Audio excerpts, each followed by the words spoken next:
Okayama City is the capital of Okayama Prefecture.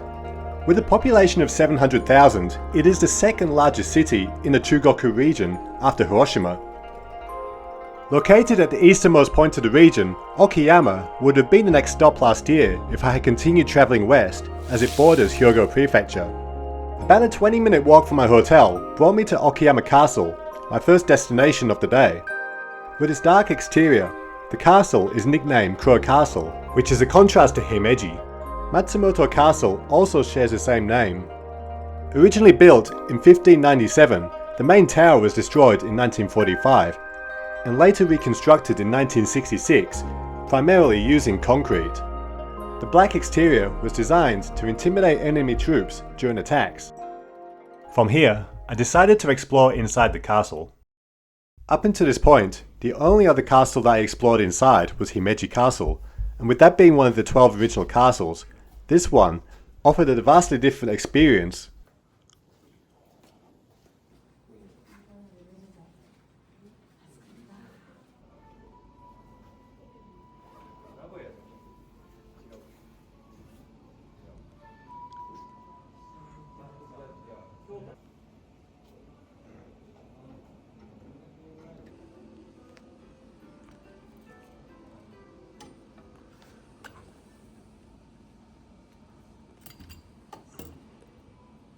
This is a daisho, a paired set of swords consisting of a katana and a shorter wakizashi, traditionally used for indoor combat. Let's just compare just how different this castle is compared to Himeji, because both are so different to each other. Because Okayama Castle being rebuilt, it includes air conditioning, elevators, and easily accessible staircases.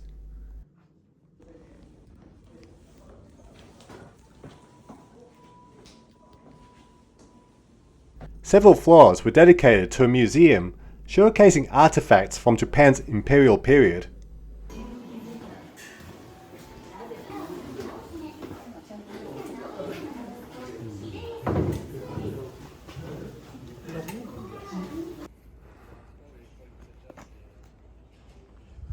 After exploring the castle, I crossed the Hasai River to visit Korakuen Garden.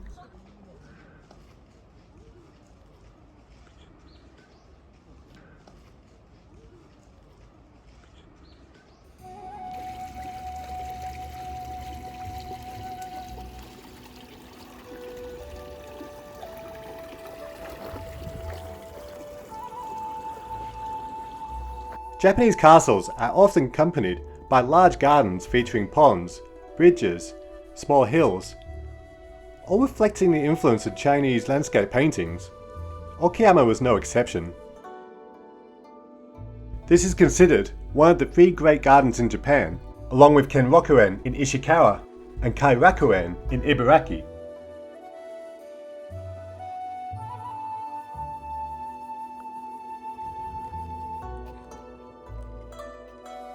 Similar to my experiences last year, I had arrived way too early in the spring to see the garden in full bloom. Many trees were still bare, while others showed first signs of budding. Despite this was still an enjoyable place to wander through.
Around 18 kilometers from Okayama City, about a 40-minute train ride, is Kurashiki, the prefecture's second largest city with a population of 470,000.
Kurashiki is famous for its Edo period Bikan historical quarter, often compared to Venice due to the canal that runs through it.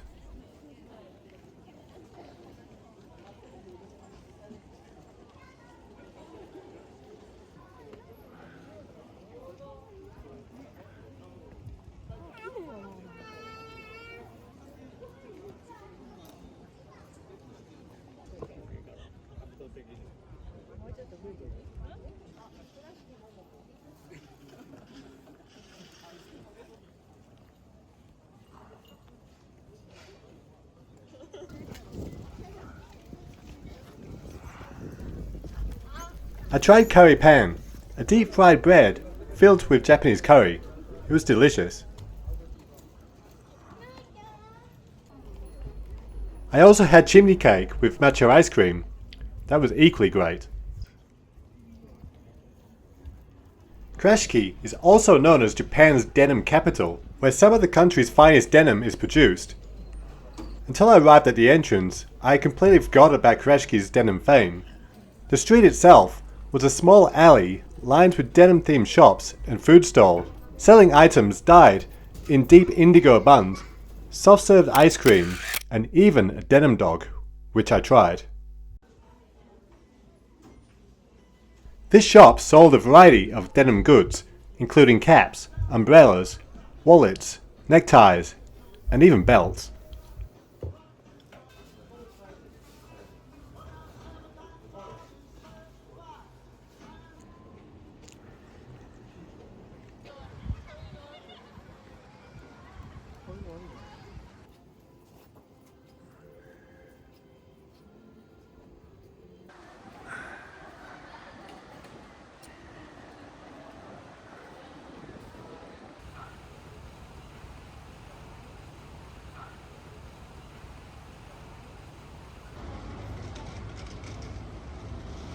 I got to briefly see the statue of Momotaro, Peach Boy. Momotaro is a folklore hero of Okayama Prefecture.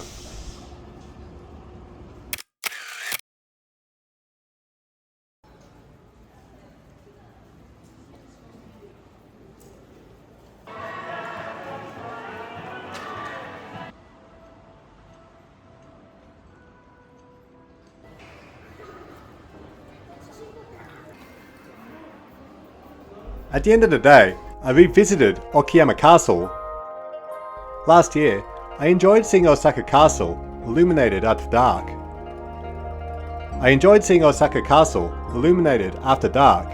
So I wanted to experience the same in Okayama.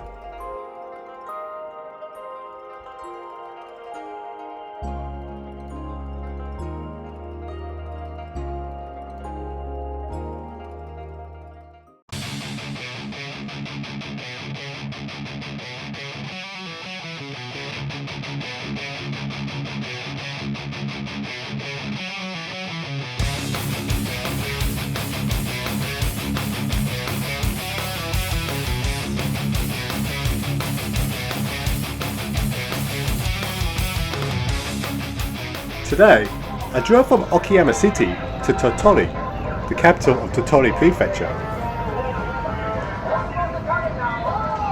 To make the trip, I needed a rental car. At first, I went to the wrong branch, but then after a bit of confusion, I finally found the right building and got my rental. A Toyota Yaris hybrid. I wanted to record some footage, but because I was running late and taking too long, I had to wait until I left the city. This was my first time driving in Japan. The journey would cover around 170 kilometers and take over 2.5 hours. I started by heading east towards Himeji and Kobe, then eventually turning left at Tatsuno, making my way north to the descending coastline.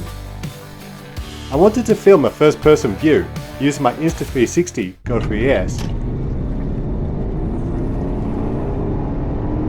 I practiced the week before in my own car, and it went really well.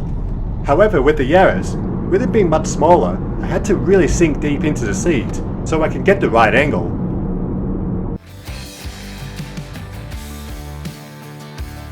Since Japan drives on the left-hand side, it was actually easy to adjust to the roads. All I really had to learn were some of the unwritten rules and road signs. One of the most important is the stop sign. It reads Tomare in Japanese. Traffic lights are laid out horizontally here, which helps reduce wind resistance, especially in areas prone to strong winds and typhoons. Thankfully, nothing was too difficult to understand. After eventually crossing into Tottori Prefecture, I pulled over for a quick snack. Okay, just a quick update of how things are going. So I've got about an hour left of the drive to stop by get some snacks. And yeah, so how's the drive been? It's been really smooth so far. No problems. It's my first time driving in Japan, so some of it's a little bit new. For example, the traffic lights coming out of Okayama City. Some of the signs are a little bit different, but it's all easy to understand.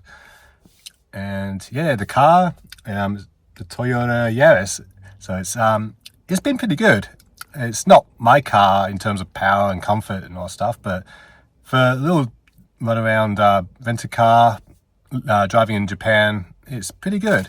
I'm sure it'll be coming in handy, just the size of it, when I'm parking up later on when I reach Tottori.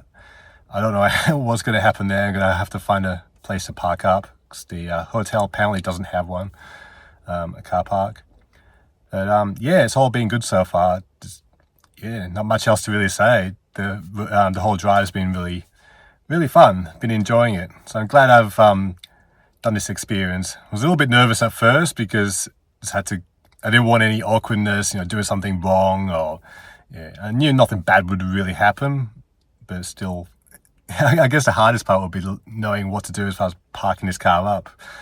But yeah, it's been a really good drive. So let's get back to it. Because I turned off the freeway, I added some extra time to my journey and had to take a different road.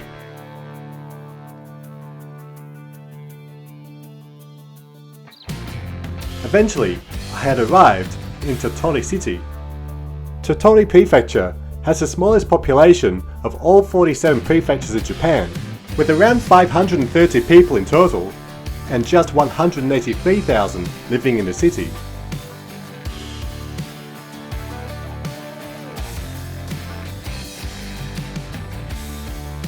After parking up, I found out that there was actually a car park available for me at the hotel. The main reason why I came to this area was to see the famous sand dunes, but that would have to wait until tomorrow. The next day, I drove 14 kilometers north to visit the Tottori Sand Dunes. They were impressive. The sand was soft underfoot and surprisingly tough to climb, as your feet sink deeper the faster you go. Formed over 100,000 years by sediments from the Sendai River, the dunes were shaped by strong coastal winds into a shifting landscape we see today.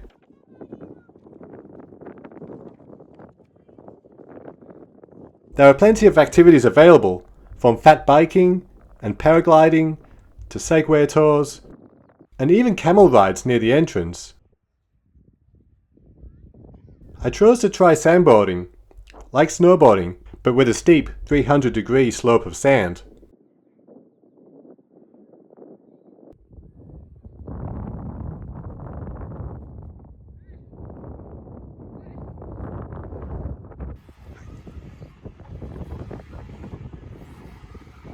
Before my sandboarding session were to begin, I went and grabbed some lunch, katsukare. I also had pear ice cream, since Tottori is renowned for sweet pears. This area also has a sand museum with different theme every year. However, during my stay it was closed because we were still building and preparing for the upcoming exhibition, and then it was time to meet my snowboarding sensei.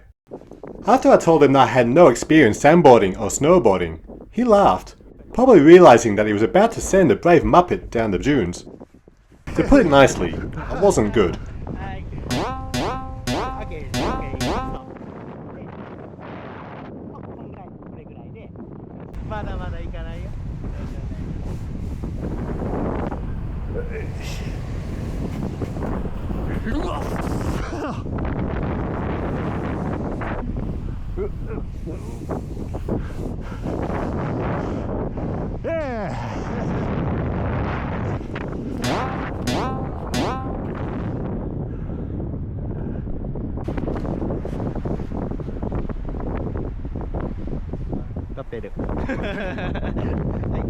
Trusted Osaka guy to roast by balance, but I have to hand it to him. He was friendly and incredibly patient.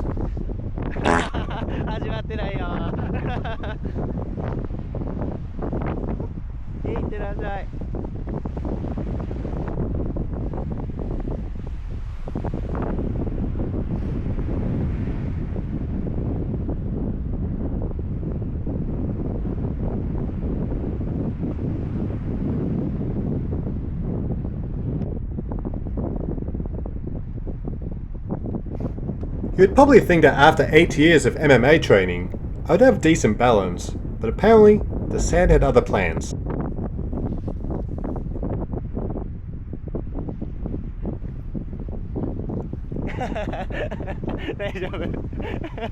Sandboarding actually originated in Western Australia, and here in Tottori is the only place in Japan where you can take proper sandboarding lessons. A lot of snowboarders come here to give it a shot, and apparently it is quite similar.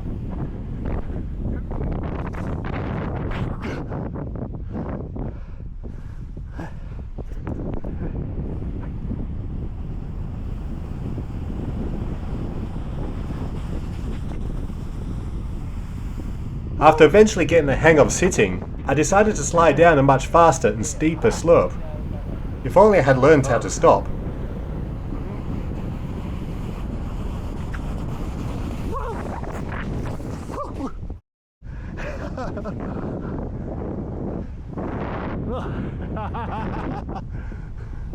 I had a slightly bloody finger after that one.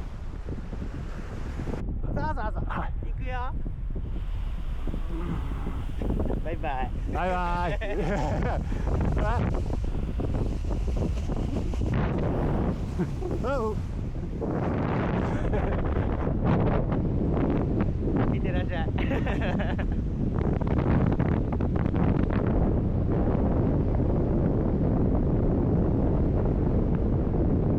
After the sand dunes, I returned to the city for some yakiniku. I had 5 types of Wagyu beef from Tottori and also Omi, which is located in the Shiga prefecture. The next day was my final drive in the rental car, a 120-kilometer journey west of Matsue in Shimane Prefecture. I made a few stops along the way, the first being the Gosho Aoyama manga factory, dedicated to the creator of the Detective Conan series. The reason why the factory is located here is because Tottori is where Gosho Aoyama is from. In English-speaking countries such as North America, the series is known as Case Closed. I already knew about the series in the museum, but I'd never actually seen the anime, or read the manga, so I was really curious to check it out.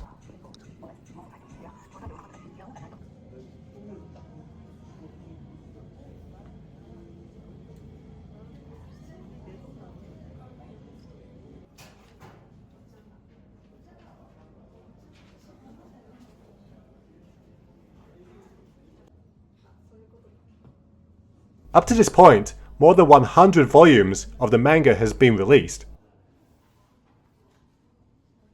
There were other works on display, such as Magic Kaito and Yaiba.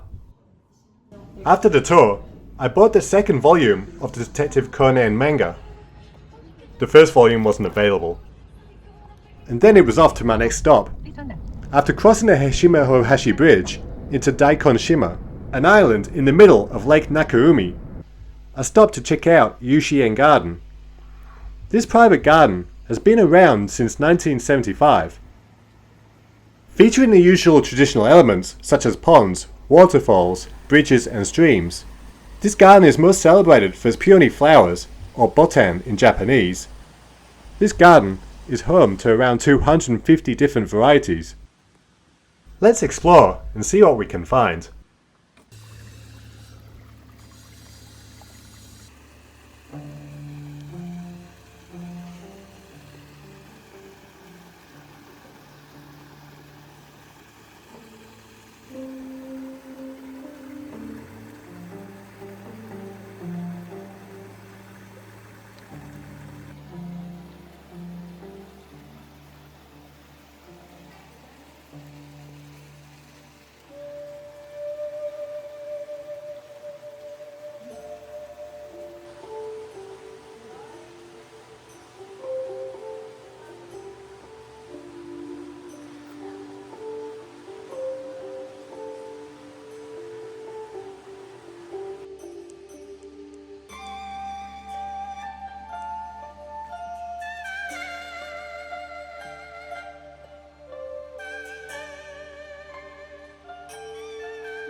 Of all the gardens I've visited in Japan so far, across both holidays, this is probably the one I enjoyed the most. By the time I arrived in Matsue, dropped off the Toyota Yaris, and checked into my hotel, it was already 4:30 PM, and most places were about to close. I quickly made my way to Matsue Castle, but unfortunately, I missed a chance to explore the interior. There were shrines inside the castle grounds.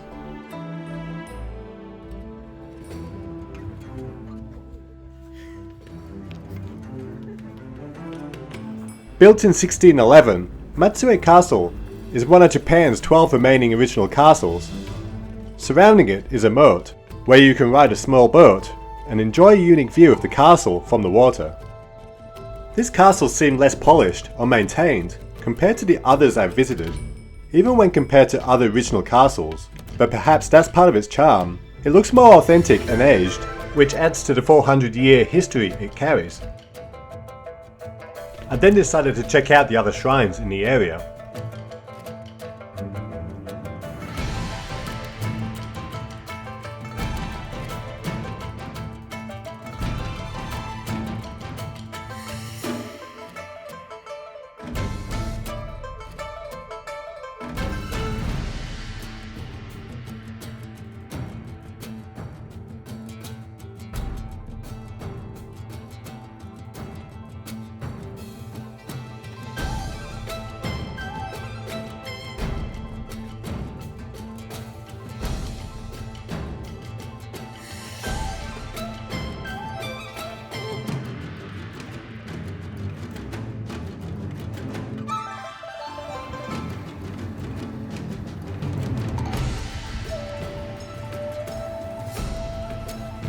This concludes the time I spent in Matsue. Even though I was here for only a short amount of time, I'm still glad that I visited. But now, I had to prepare for the bus ride the next morning.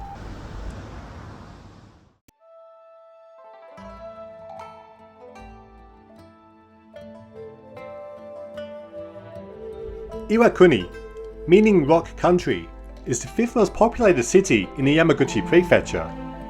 It is located on the eastern edge of the prefecture, just 1 hour's train ride from Hiroshima city. The city's most iconic landmark is Kintaikyo Bridge, because it is known for its very distinctive design. Instead of a single arch that spans the Nishiki River, this wooden bridge features 5 connecting arches, making it an unusual and eye-catching structure.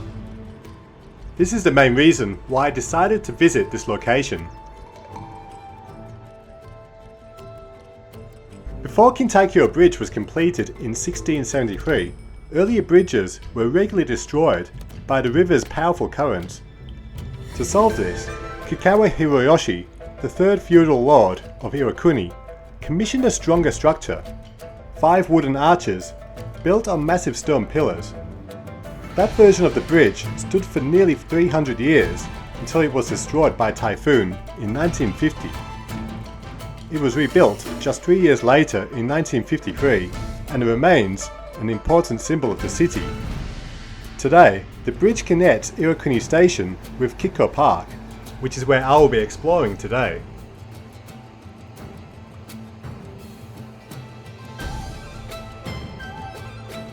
Just inside the park are a few shops and small eateries.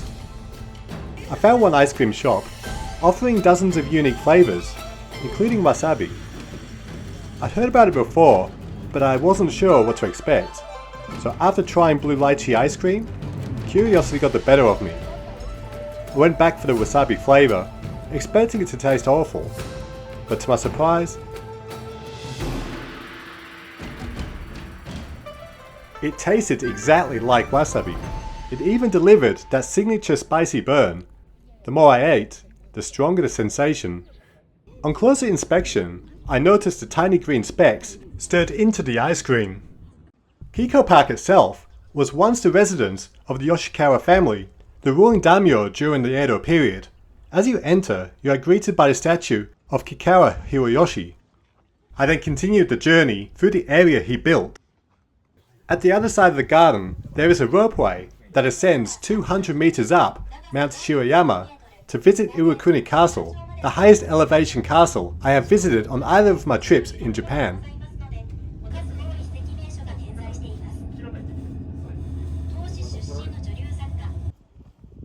There was a small walk between the ropeway station and the castle.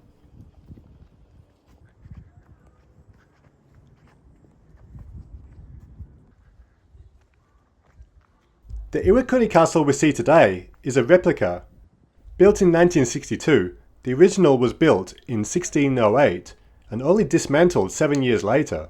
This was because the shogunate declared only one castle per province.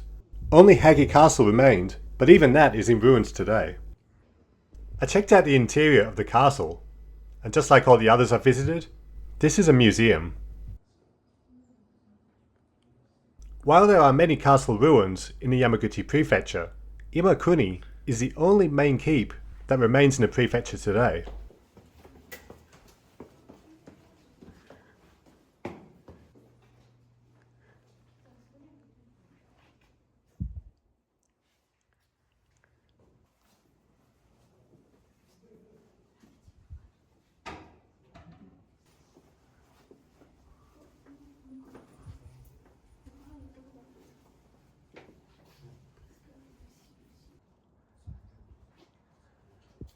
The main highlight of the castle was definitely the observation deck on top, providing an incredible view of Nishiki River, Kintaikyo Bridge and Kiko Park.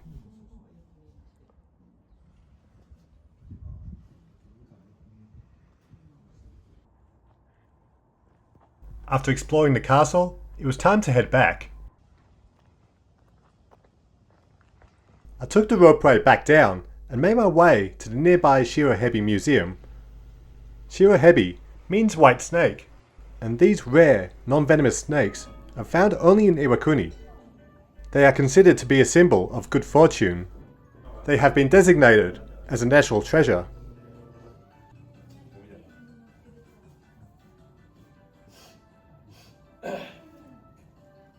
Alright, question time. Can you tell the difference between a male and a female white snake? Do the males have larger eyes, a larger head, or a thicker tail? Correct. That was a lucky guess.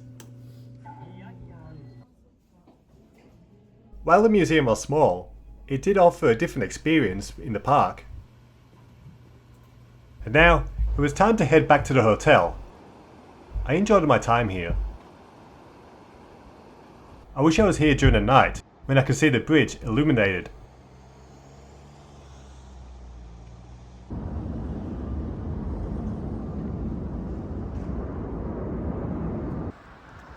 I had sushi for dinner at a kaiten sushi restaurant. I tried raw horse meat for the first time. It was a lot better than I expected. It had quite a sweet taste to it.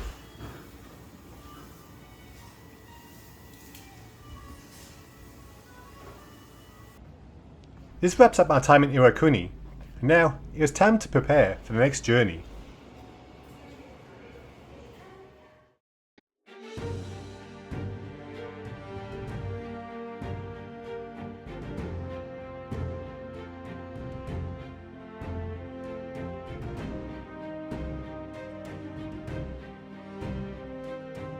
Today I was heading to Miyajima, an island in the Hiroshima prefecture. The ferry terminal is a 30-minute train ride from Hiroshima city. Here I was waiting for my ferry to arrive.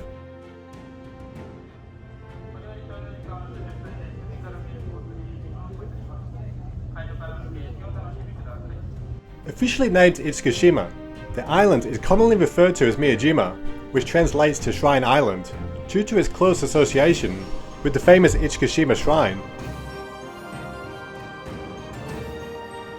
The ferry ride only took 10 minutes.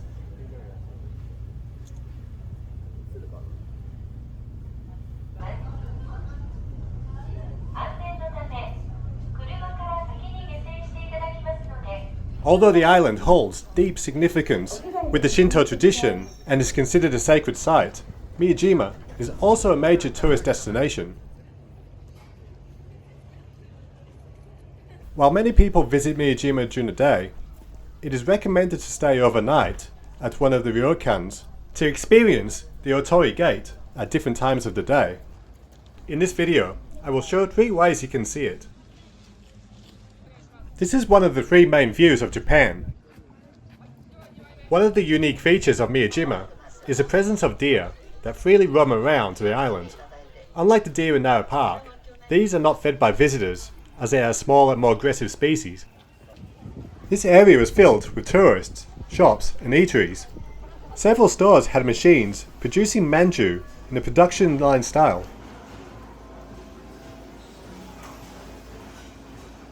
I tried fried momiji manju. This is a local specialty of Miyajima.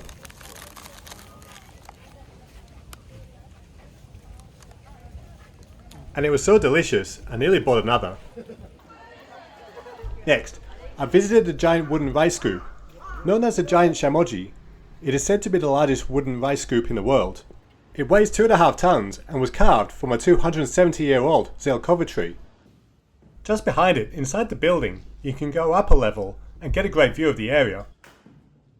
As you can see, nearby was a 5-story pagoda, which was unfortunately surrounded by scaffolding during my visit, but close to it was the Senjukaku Pavilion. Let's go check it out.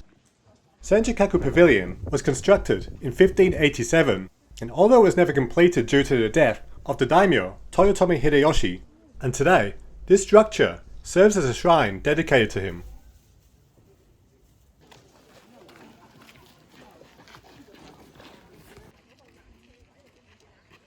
My next destination was Mount Misen. While there was a bus that takes visitors to the roadway station, the driver happened to be on lunch break when I arrived, so I decided to hike up on foot.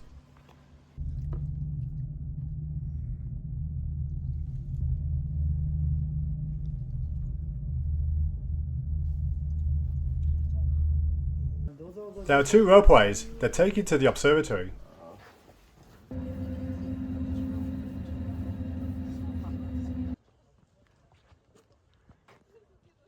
The mountains of Miyajima offered stunning views of the Seto Inland Sea, with countless small islands scattered across the water.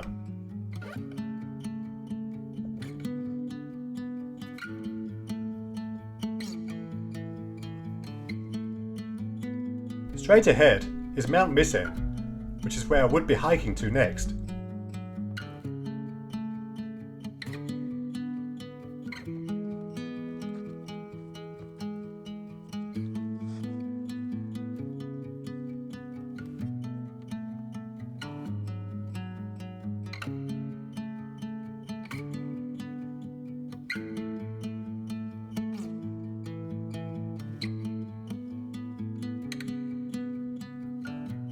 After a long climb along the winding paths and steep steps, I came across several scenic viewpoints and shrines. One of my favourites was Reikaku Hall, also known as the Eternal Flame Hall. This small shrine holds deep historical significance. At its centre is a large pot of tea hanging over eternal flame that has been continuously burning for over 1,200 years. The guardian monk regularly tops up the water in the pot to keep it going.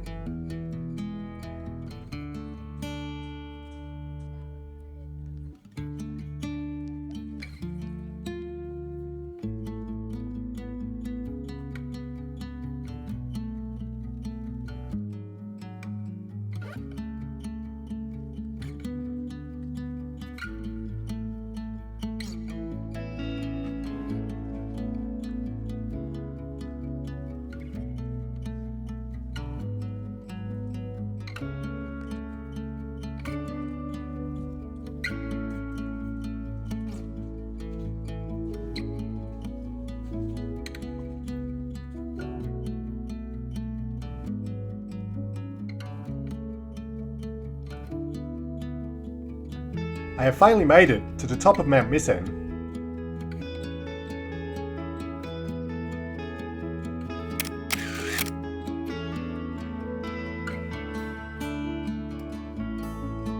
With an elevation of 535 meters, Mount Misen is the highest peak not only in Miyajima Island, but Hiroshima Prefecture.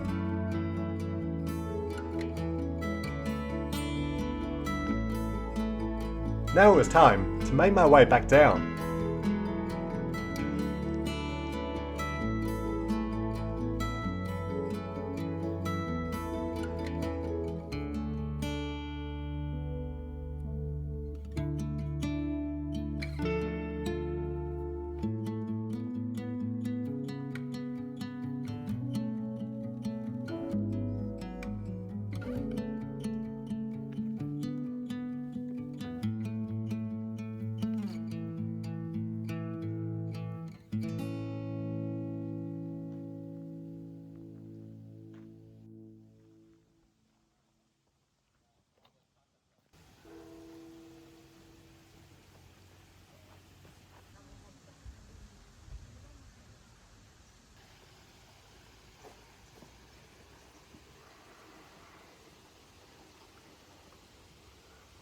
After making my way back down from Mount Misen, I passed Daishorin Temple, a Buddhist temple at the base of the mountain. Daishorin Temple follows Shingon Buddhism, a branch of esoteric Buddhism that traces its roots back to India. Many of the temple's teachings and practices are deeply influenced by ancient Indian traditions.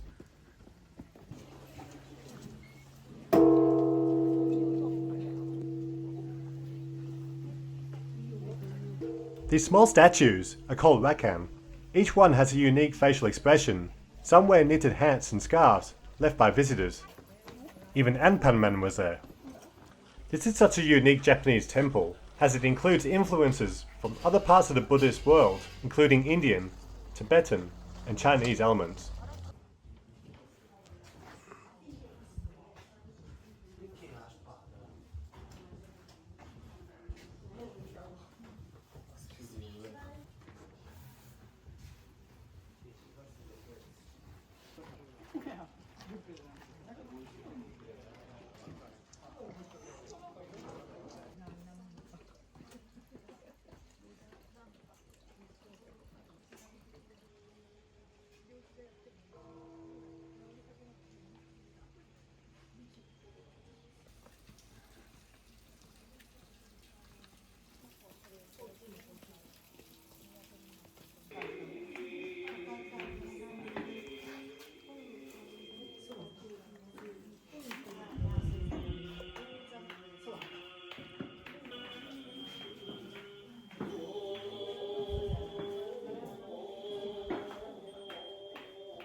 After I was done with the temples, I headed back to Isukushima Shrine and the Torii Gate.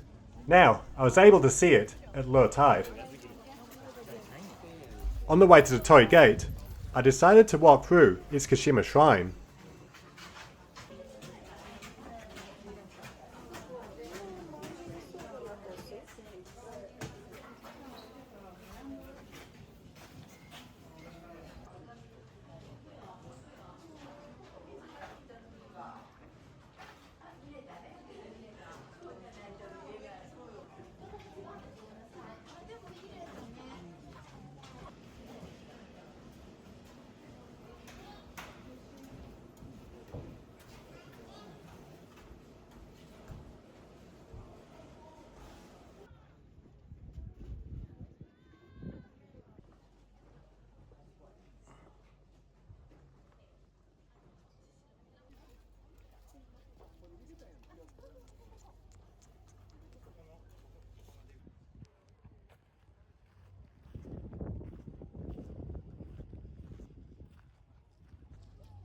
At 16.5 meters tall, this Torii Gate is the largest in Japan.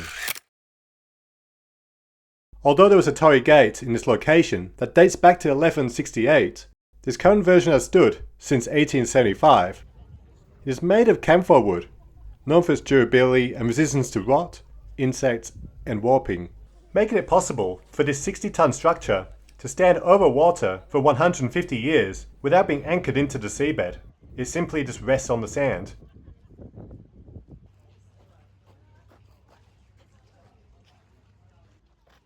Now it was time to head to my ryokan. The room was a traditional rashitsu, which is a Japanese-style room, complete with tatami mats and a low table with a floor chair in the center. The ryokan I was staying at was located at the opposite side of Miyajima, which was more of a fishing spot.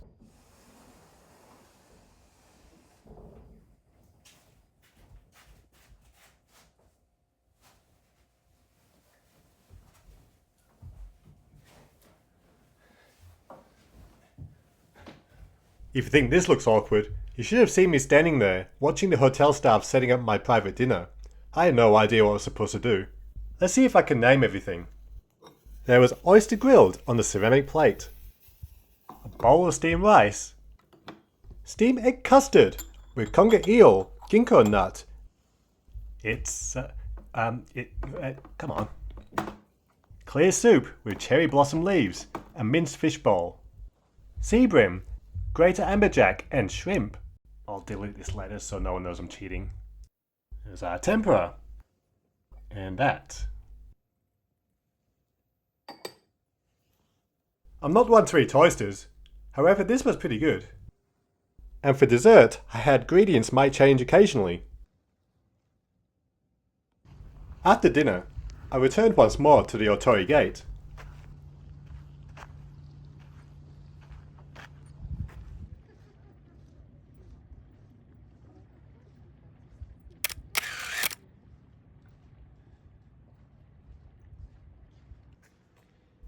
With the shops all closed for the night, only a small number of people were outside, quietly appreciating the view.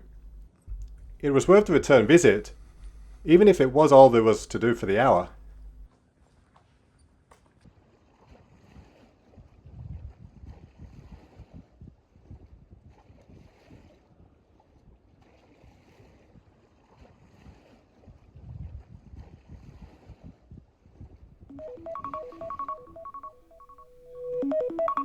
Huh.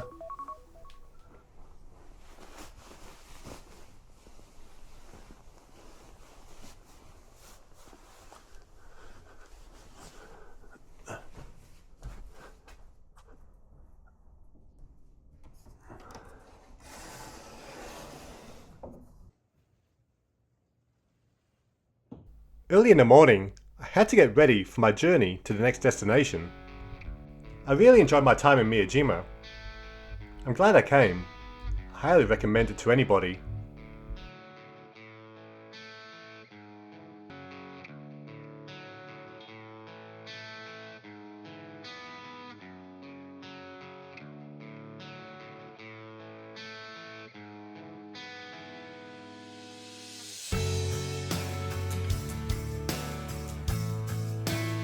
Hiroshima was the final prefecture I visited in the Chugoku region. With a population of just over 1 million, it is the largest city in Chugoku and the 11th largest in Japan.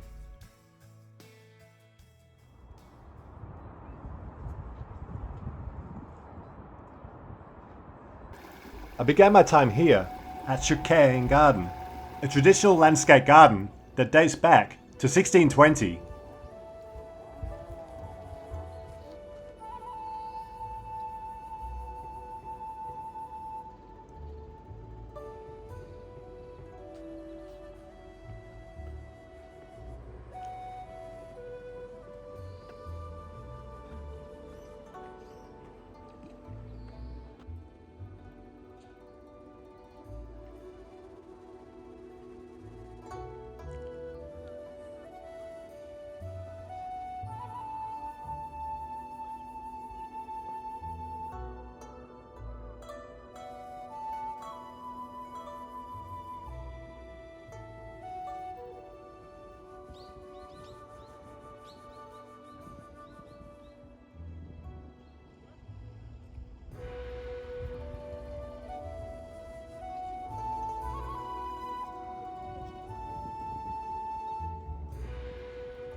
And it is often the case of large traditional gardens in Japan, a nearby castle isn't far behind, so I headed there next.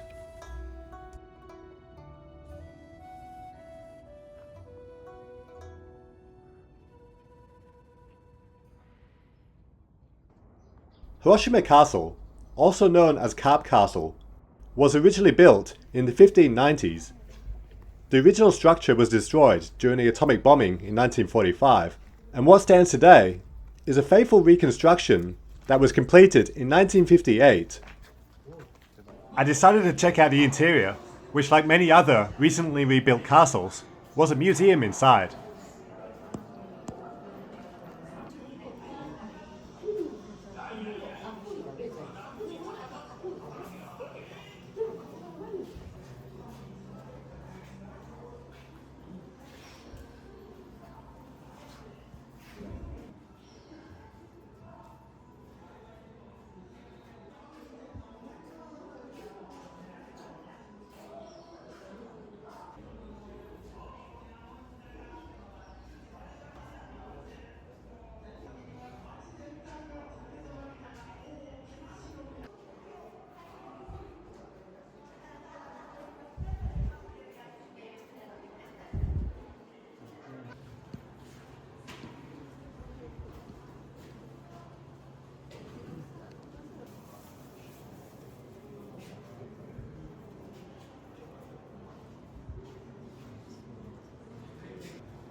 The 5-story main keep stands at 26.6 meters tall, providing a great view of the city.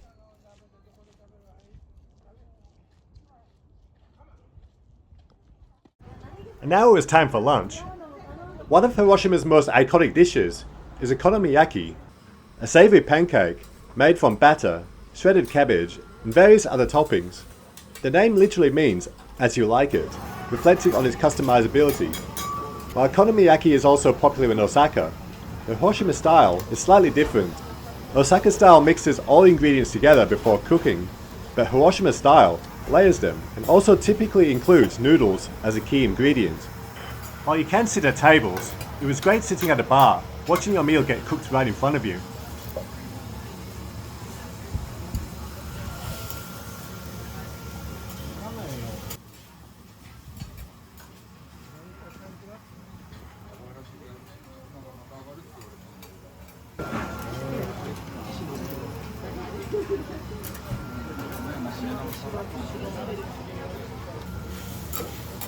I ordered the basic Hiroshima style okonomiyaki, since I prefer simpler flavours. I am the same with pizza. I really enjoyed it, and I'd happily eat it again. Next was Orizuru Tower. The name Orizuru means folded crane, inspired by the 50-meter glass wall that holds nearly 2 million paper cranes, and counting. Today, I'd be climbing to the top to add one more to that collection. And in the middle is a slide that you can use when you want to go back down.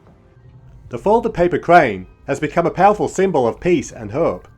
That meaning is deeply tied to Hiroshima through the story of Sadako Sasaki, a young girl who developed leukemia after the atomic bombing.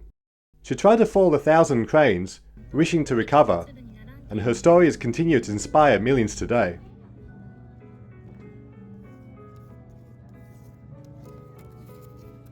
Ready to see the end result? I didn't say it was going to be any good.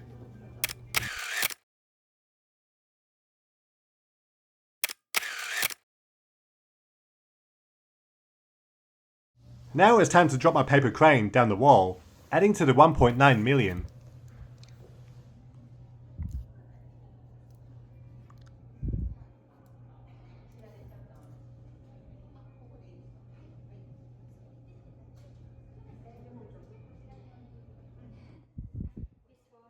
Orizuru Tower also has an observation deck that overlooks Hiroshima City. Compared to a lot of places in Japan, Hiroshima is a city with modern architecture.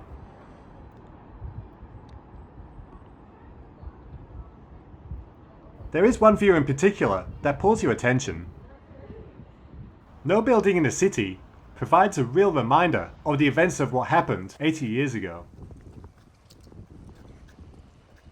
Formerly known as the Hiroshima Prefectural Industrial Promotion Hall, built in 1915, the A-bomb dome was the only building that survived the atomic bomb attack. On the 6th of August 1945, Hiroshima became the first city in history to be targeted by an atomic bomb. Over 70,000 people were killed instantly, which was about 20% of the city's population at the time. By the end of the year, up to 1,400,000 people had died due to serious injuries and radiation. 3 days later, a second bomb was dropped on Nagasaki. Because of its dome-like shape, this is the only building that survived, becoming a symbol of resiliency for the city. The Hiroshima Peace Memorial Park is also the home of the Peace Memorial Museum, which is visited by over 500,000 people each year.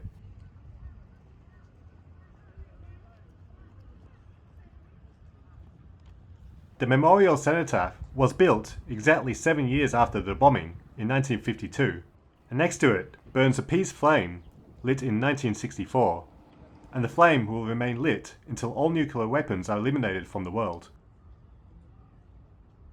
I didn't record any footage of the Peace Memorial Museum, but it is a recommended place to visit if you're in Hiroshima. It offers a deeply moving experience, one that leaves you hoping the world never has to face something like this again.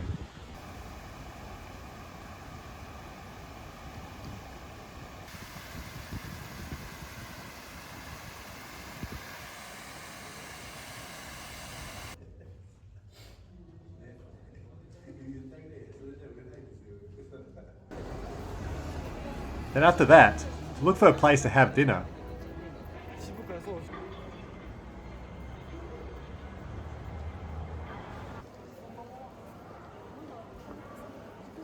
This pretty much wraps up my time in Hiroshima. This is a must-see place if you happen to be in the Chugoku area.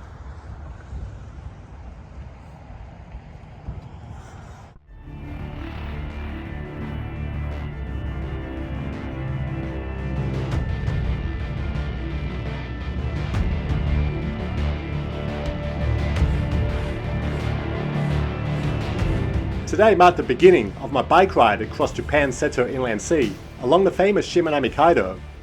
This scenic route starts in the port city of Onomichi in Hiroshima Prefecture and stretches across 6 islands before ending in Imabari, a city in Ehime Prefecture on Shikoku Island, about 50 kilometers northeast of Matsuyama.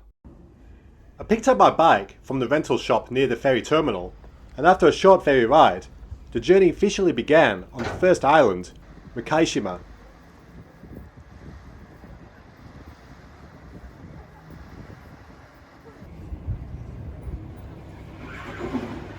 A few days earlier, I learned that the weather wasn't going to be the typical sunshine that you often see in photos of this route.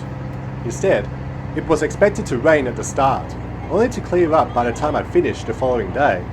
When planning trips like this in advance, weather is always the wild card.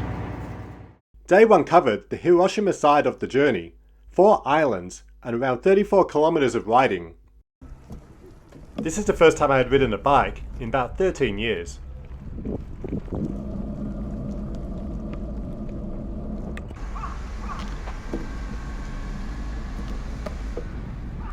The course is easy to follow because blue lines and arrows mark the recommended direction, and some signs even show how many kilometers are remaining to your destination. Once I noticed a sign pointing back to Onomichi, I realized the mistake and got back on track.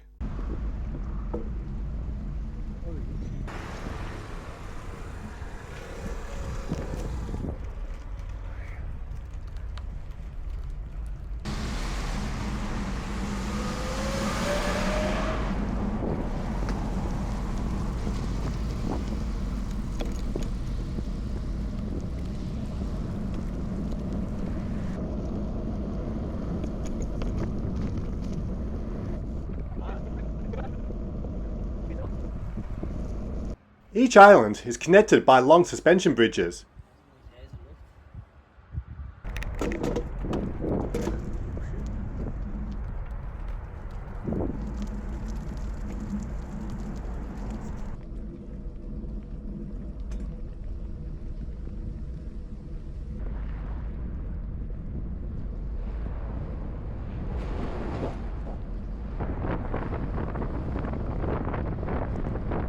I had arrived on the second island, Hiroshima.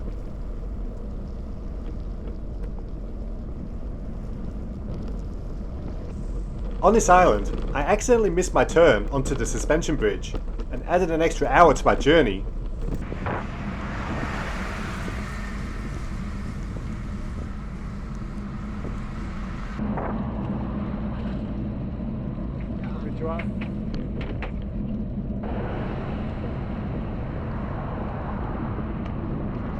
The next island was Ikuchijima. Here was where I originally planned to visit a spot called the Hill of Hope, but between the steady rain and lost time from the earlier detour, I made the call to skip it. Crossing onto Omishima, I left Hiroshima Prefecture behind and entered into Ehime, officially reaching Shikoku. The Shimanami Kaido is known for its breathtaking views, but on a rainy day like this, it is a very different experience. Once I arrived on the island, I stopped by to get some snacks before heading to my accommodation. My accommodation for the night was on Omishima Island. It was a quiet place, close to a few local restaurants, and even a public bath. I had also hoped to visit the nearby island, Okonoshima, also known as Rabbit Island, which is home to wild rabbits and an eerie former poison gas factory. But the weather made that side trip unappealing.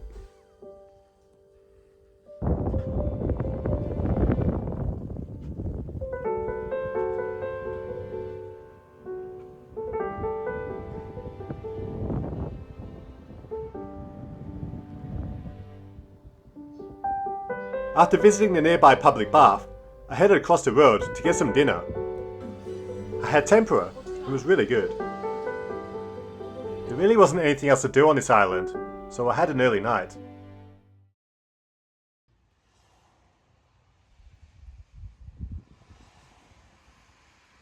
Such a lovely day for a bike ride. I made sure to have a decent breakfast, and then I was off.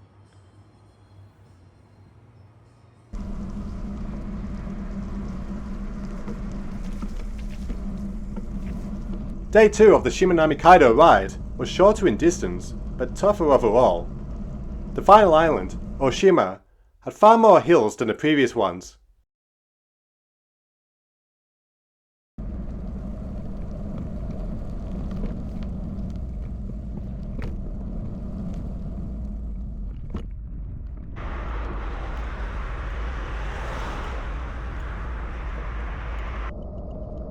The rain was worse this day, but by the time I reached the final suspension bridge, the rain had worsened.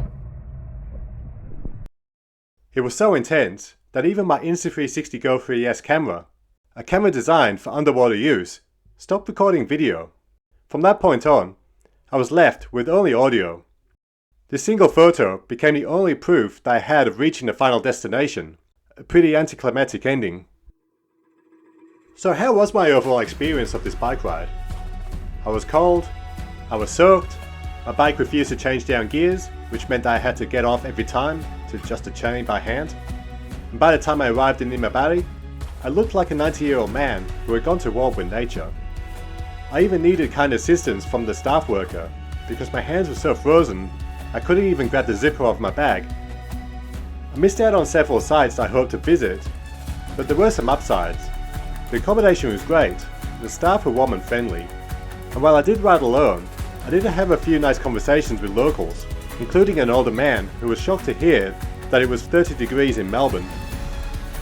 So would I do this again, hoping for sunny weather next time? If the opportunity came up, I would love to see the Shimanami Kaido again, even if it was without a bike. But with so much of Japan still left to explore, it is not high on my list at the moment. Still, despite everything, I'm glad that I managed to complete it. Sometimes, it is the difficult journeys that stay with you the most. And with that, it's on to the next city.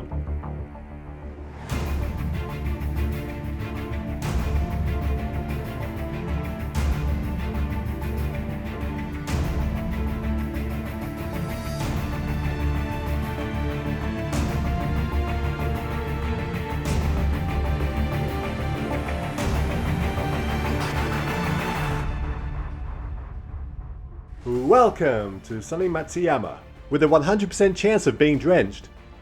With a population of around 500,000, this is the largest city on Shikoku, the smallest of Japan's 4 main islands. I arrived cold and wet from my Shimanami Kaido bike ride, and I was too early to check into my hotel, so I couldn't change into some warm clothes. Matsuyama City is built around Mount Katsuyama, with the castle perched on top, keeping an eye on everything below. On the way to my hotel, I noticed something going on, some kind of local festival. It turned out it was the Ehime Bread Festival, a nice surprise, although the weather itself wasn't doing it any favours. I decided to head to Dogo Onsen, and along the way, I saw the replica Bochan steam train heading to Matsuyama Station. This is Dogo Onsen Station, which is also a Starbucks. The station building is a 1986 replica of the 1911 Western-style structure that was popular during Japan's Meiji-era modernization. Right outside is another well-known attraction, the Bochan Karakuri clock. Every hour, or twice on weekends and holidays, it puts on a short mechanical show. It was built in 1994 to commemorate the 100th anniversary of Dogo Onsen Honkan. The characters featured are from Bochan, which is a novel by Natsume Soseki, inspired by his time teaching in Matsuyama in 1895. The book has become a cultural symbol of the city, and this is one of many attractions that showcase that. There were always so many people crowding around the clock around the time when it was about to begin the show, and it lasts for about 1 minute.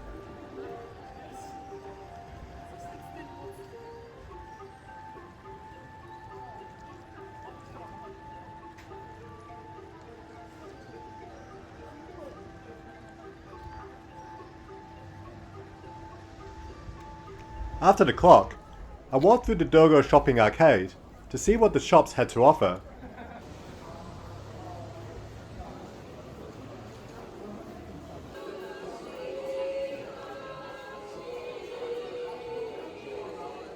The first shop I stopped at was filled with Mikan goods. Mikan is the Ehime prefecture mascot, and he is part Mikan, a citrus fruit, and part dog. He is definitely one of the cute mascots in Japan. But there is also an evil-looking rival mascot, representing a flawed Mikan.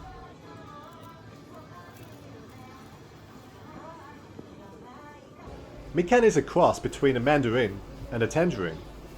Ehime is the second largest producer of Mikan after Okayama, and you can tell that this area has a lot of pride in its quality. It was interesting seeing what kind of Mikan products there were available.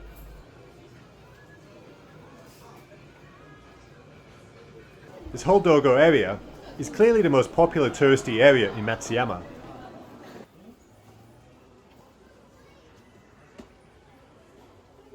There is also a Studio Ghibli shop nearby, which makes sense because Dogo Onsen is thought to be one of the inspirations for Spirited Away. And here it is.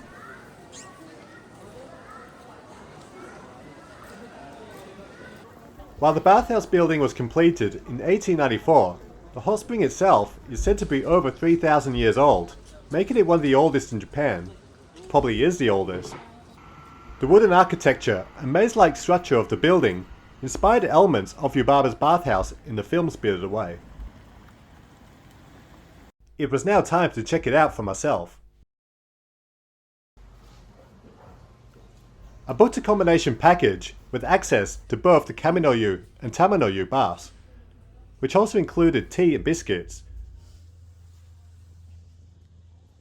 It was a relaxing experience, except for the part where I accidentally splashed shower water into the bath and annoyed an older local.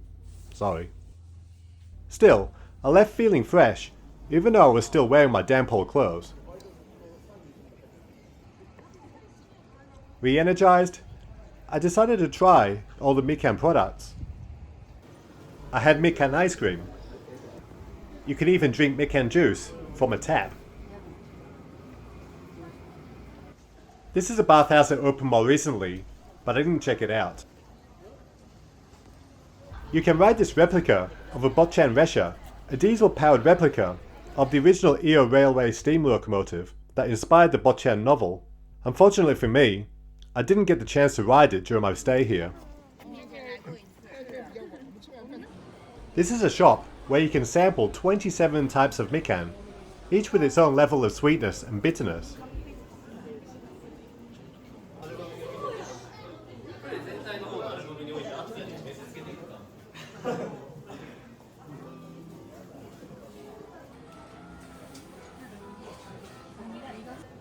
I tried the 3 sweetest, because I'm such a sweet guy, maybe.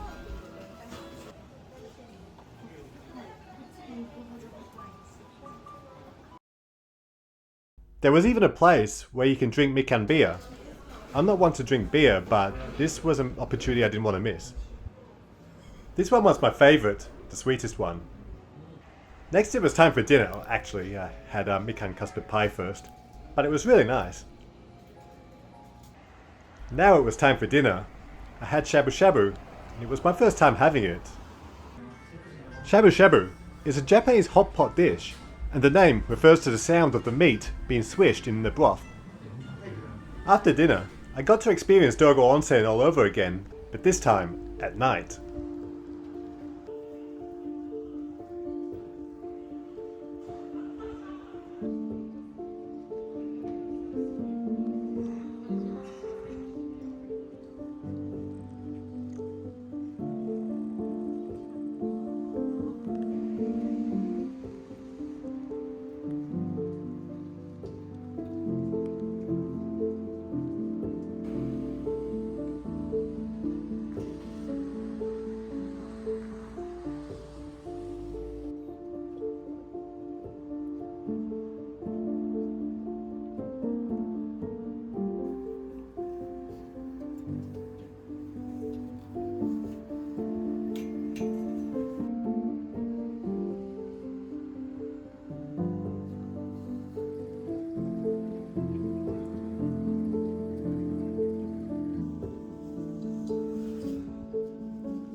Earlier that morning, I was feeling cold and wet from my bike ride.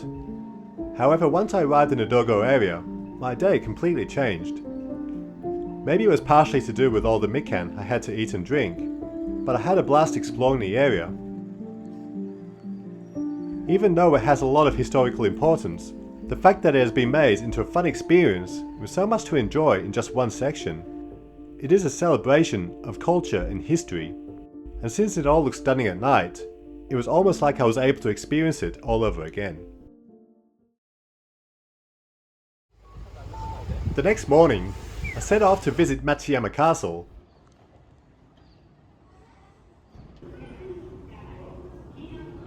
While you can hike up Mount Katsuyama, I decided to take the chairlift, but I accidentally ended up taking the ropeway instead.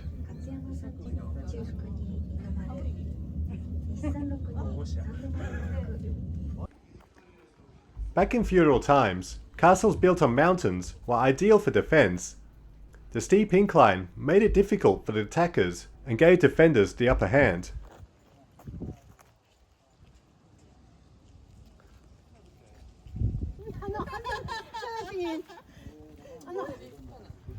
My original plans for visiting Matsuyama were to visit the castle first, and then Dogo Onsen the following day. However, the weather made me switch things up. Even though the weather still wasn't great, at least it wasn't raining anymore.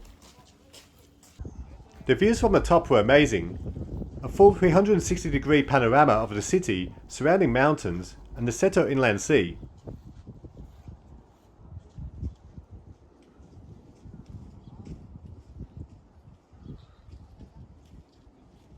Built in 1603, the original castle was destroyed by lightning on New Year's Day in 1784, and then rebuilt in 1854. Despite the fire, the main keep follows the original layout, which is why it is still considered one of Japan's 12 original castles. To avoid confusion with Bichu Matsuyama Castle in Okayama, this one is sometimes called Iyo Matsuyama Castle, after the region's former name before the Meiji era.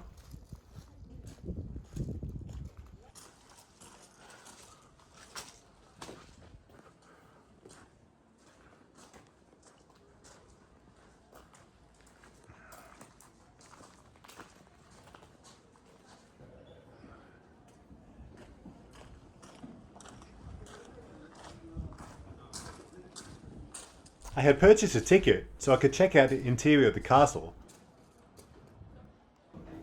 Unlike many castles like Himeji that rise steeply around the central tower, Matsuyama Castle spreads outwards. You don't just ascend, it's more like navigating a defensive maze. You pass through layers of interconnected rooms, gates, and towers before finally climbing up. It feels less like a photo op and more of an experience.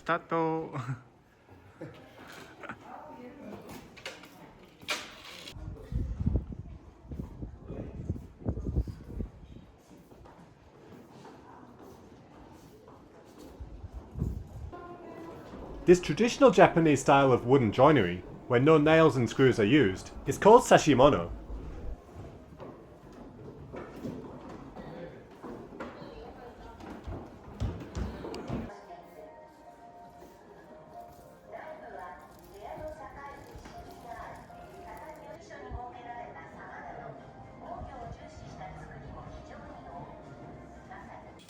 There's even a section in the castle where you can put on samurai armor and take a photo. I was told I had to put on the pants as well, but my legs were too fat. No one was here to help me. Yo wa Mikka no aisuru mono nari, kono shiro ni te minna me no kobe o tare yo, no ba niku o kane o moosu. Now let's check out the view. Even though the sky wasn't clear, it was still amazing to be able to see the whole city from all angles from more than 400 meters high. Now it's time to head back down. Now that I've experienced this castle, how does it compare to others I've visited so far? Well, visually, it may not look as grand as Himeji, but the hands-on exploration and the sweeping views make it unforgettable. So as far as best castles I've seen so far, I would say externally it would be Himeji, but the experience that you get inside I would honestly give it to Matsuyama. I'm guessing there's no need to explain what I'm eating and drinking right now. After that, it was time to leave the castle and move on to the next place.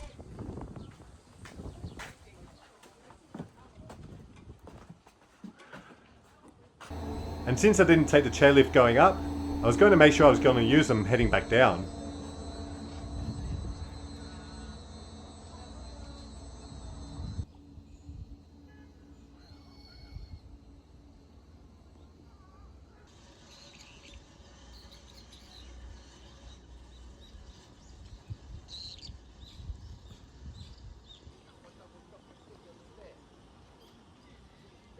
Up to this point, I hadn't had breakfast, so I thought I'd better grab some first. But then I accidentally left my phone behind, so I had to head back. After that, I walked to Dogo Park, about a 5-minute walk from Dogo Onsen. At the time, I just saw it as a peaceful green space, but that evening, while chatting with locals over drinks at a nearby izakaya, I learned that Dogo Park is actually the site of Yozuki Castle, the former base of the Kono clan, rulers of the Iyo region. The castle was built in 1335 and then surrendered in 1585, about 18 years before Matsuyama Castle was completed. I didn't film any of the ruins because I didn't even know that they were there. Still, I'm glad that I got to hear the story directly from a passionate local.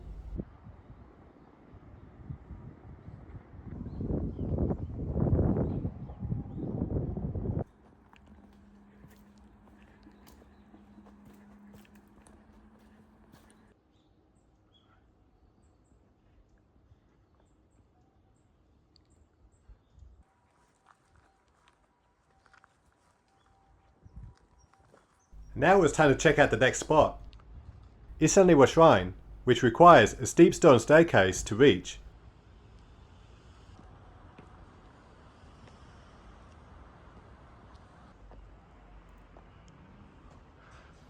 Isaniwa Shrine is one of the most historically important shrines in Matsuyama, perched on a hill in the Dogo Onsen area. It is known for its vivid vermilion colouring and its rare architectural style.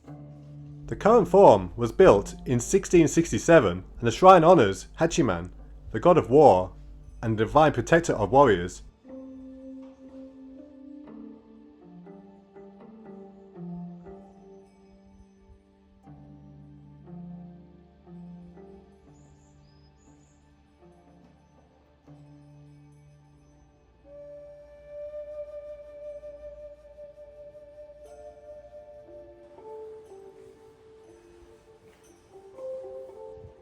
I decided to check my luck with a fortune.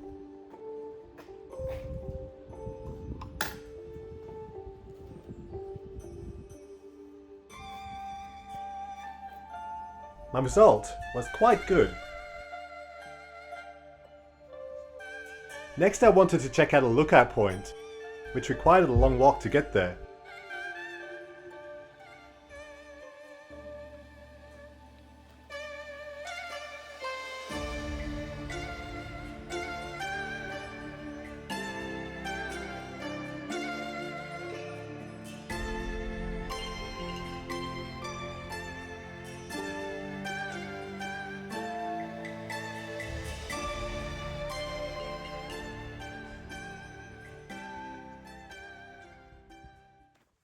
On my way back down, I found out that there was a Botchan train museum, so I went to check it out.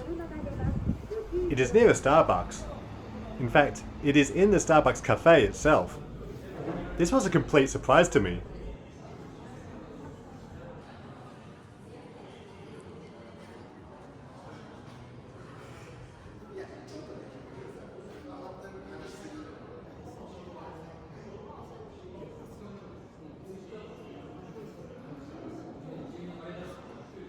Nearby, there are 2 shopping arcades.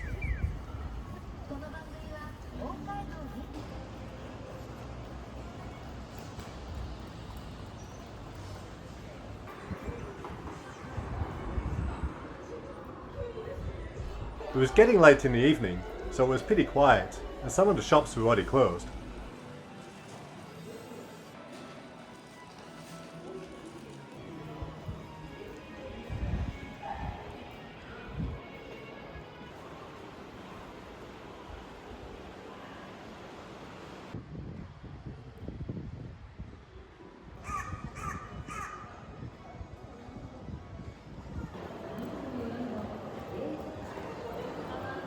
There was even a Bochan train themed cafe.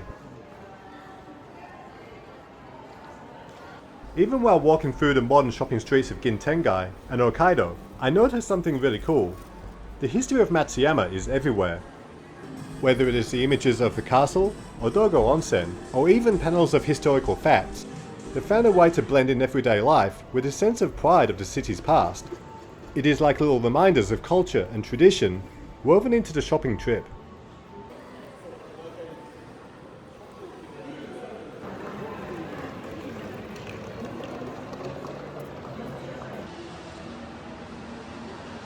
I tried to time my walk back before sundown, because there was one thing that I wanted to do. Near Matsuyama Station, there is a Ferris wheel that I wanted to check out. The reason for this is that I wanted to see if I could get a good view of the whole city during sundown.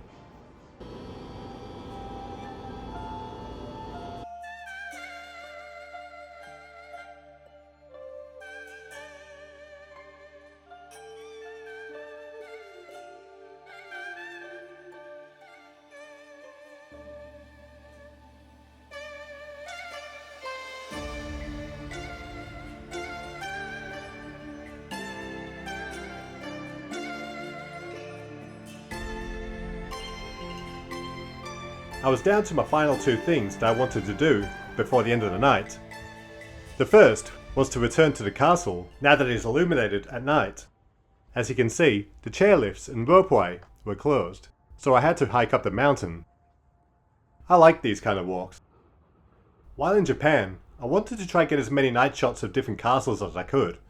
This is what I didn't want to miss, because with the combination of this lighting and the rain clouds above, I was in for a treat.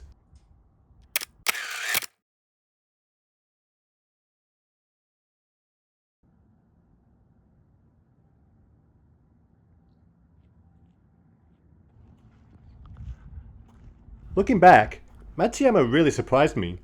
I knew I would love it, but I didn't expect to love it this much. First-time travelers usually go to Tokyo, Kyoto and Osaka, and while those places are great, it means that a lot of places like this get overlooked. In the case of Matsuyama, it's not the easiest place to reach, but it does offer a quieter, more authentic experience, from cultural sites to citrus obsessions, historic charm to friendly locals. This place has heart. And before leaving, there was one last thing that I had to do. Write a haiku. A haiku is a Japanese style of poem consisting of 17 syllables in 3 lines of 5, 7 and 5. So I visited a haiku theme izakaya where the owners helped me write a poem reflecting on my time here. Matsuyama no hikari ni ukabu haru no shiro.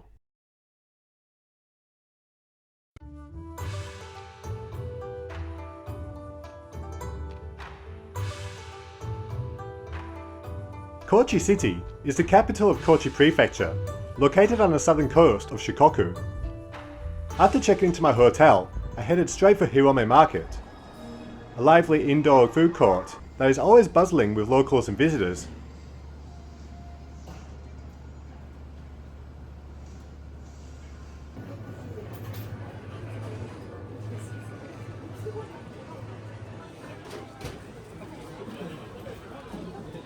I wanted to try the local meibutsu, or specialty dish, katsuo no tataki, which is lightly seared skipjack tuna, and is traditionally eaten with ponzu sauce, garlic and green onions. It is a signature flavour of the region.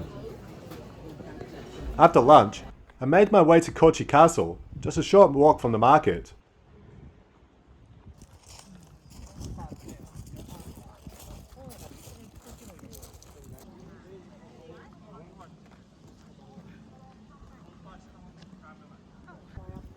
Interestingly, I noticed more British tourists here than I had done in other parts of Japan. Maybe Kochi's charm is catching on overseas too. Kochi Castle sits on top of Mount Okayama. Originally known as Okayama Castle, it was rebuilt beginning in 1601 after the Battle of Sekigahara. The castle briefly went through names such as Karanakayama Castle and Kochiyama Castle, before finally becoming Kochi Castle. The current structure is completed in 1611, and unlike many other castles in Japan, Kochi Castle has maintained its original main keep and several connected buildings, making it one of the 12 original castles still standing in Japan today. I checked out the interior.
Next to Kochi Castle was the Museum of History.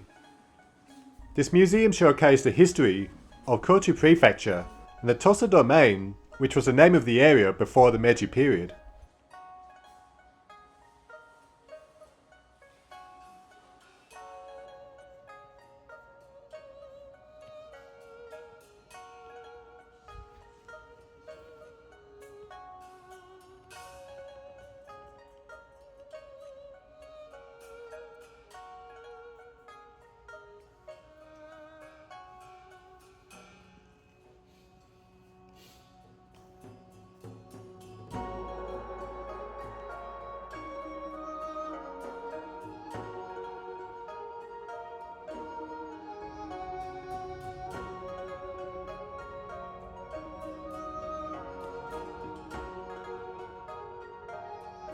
Next, I visited the Ryuichi Okayama Memorial Manga Museum. Born in Kochi in 1909, Yokoyama was a manga pioneer. His most famous creation was Fuku-chan, who debuted in 1936 and became especially popular in the 1940s and 50s. It was serialized in the national newspaper, Mainichi Shimbun, giving a huge exposure at the time when manga was still growing as a medium. Fuku-chan is a bit like Japanese version of Dennis the Menace or Charlie Brown. While not as internationally famous as Astro Boy or Doraemon, he is still a foundational figure in manga history. To be honest, when I walked into this museum, I knew nothing at all about Fuku-chan, but that's what I enjoyed the most. It taught me something I did not expect to learn. The museum had some charming attractions that showcased Yokoyama's work in creative ways. I was the only visitor at the time, but I could imagine that kids would really enjoy it. But maybe kids these days are not really familiar with him.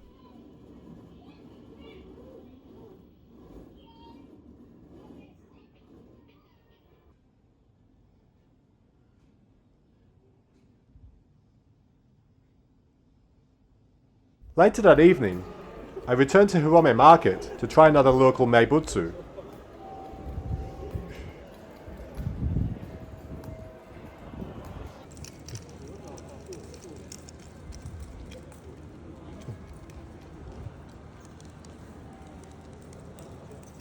I tried yatai gyoza. I really enjoyed it. And finally, I made my way back to the castle for one last tradition of mine, capturing a night shot of the illuminated keep.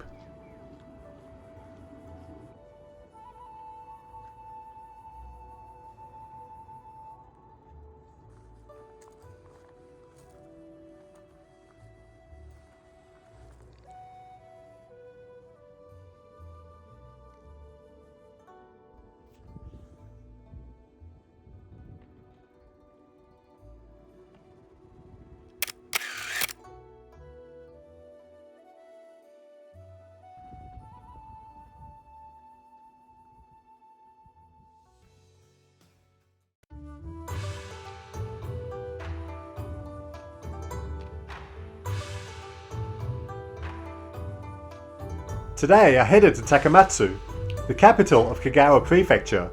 With a population of over 400,000, it is the second largest city in Shikoku, located on the island's northeastern coast.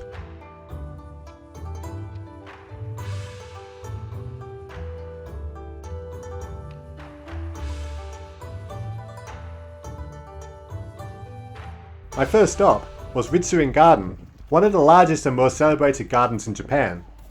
The name Ritsuin means chestnut grove, named after the chestnut trees that once grew here over 400 years ago. These days, pine trees dominate the landscape, about 1,400 of them.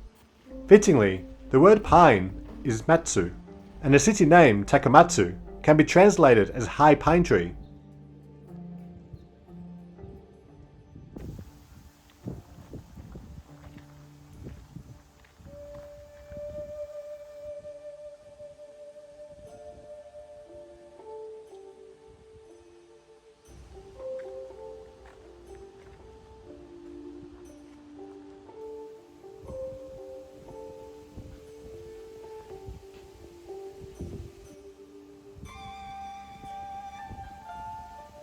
Ritsuin Garden is considered one of the finest in the country, alongside gardens such as Korakuen Garden in Okayama, which I visited just 11 days ago.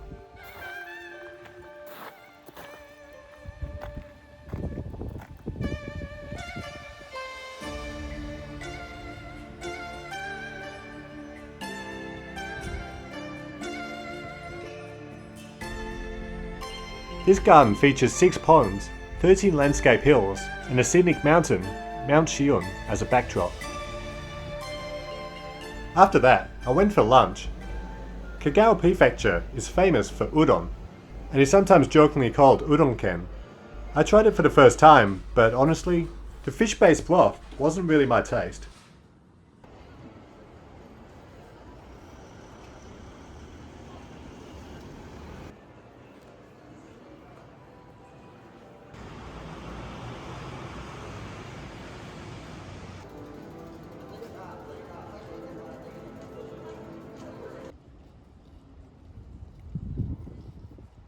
Next, I visited the entrance to the ruins of Takamatsu Castle, one of the few Japanese castles originally built along the sea. I also stopped by Takamatsu Symbol Tower, the tallest skyscraper in Shikoku, at 150 meters. I wanted to check out the observation deck.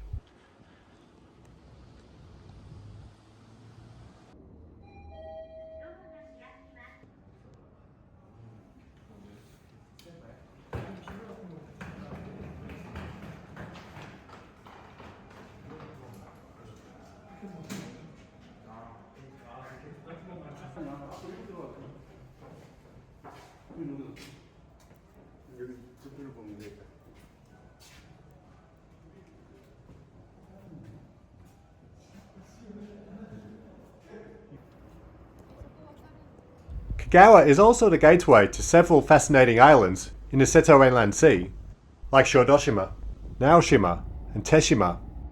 Unfortunately, I didn't have time to visit any of them on the trip. Maybe I could do that next time.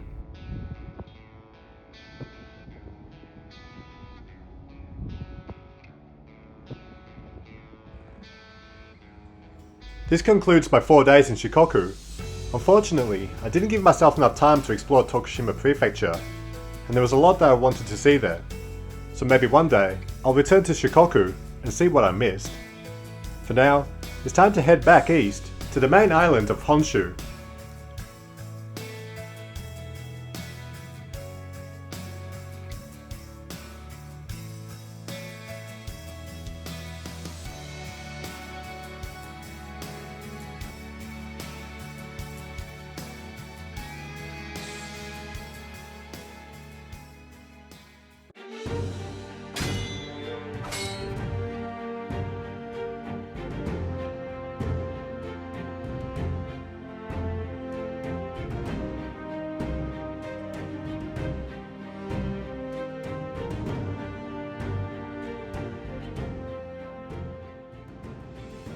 Nagoya is the capital of Aichi Prefecture, located in the Chubu region between Kansai and Kanto. With a population of over 2 million, It is the fourth largest city in Japan. I spent 2 days in the city, with the second day focused on museums.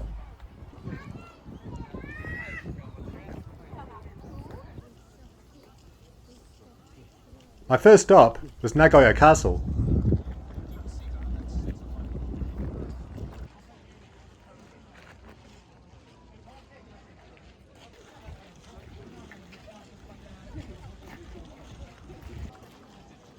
Originally constructed in 1612, the castle was ordered by Shogun Tokugawa Ieyasu to strengthen the Tokugawa hold over the Arai domain. The interior and many other structures were once considered the best among the Japanese castles. In fact, in 1931, it became the first castle to be designated a national treasure. But unfortunately, much of it was destroyed by fire during World War II in 1945, and it was later reconstructed in 1959.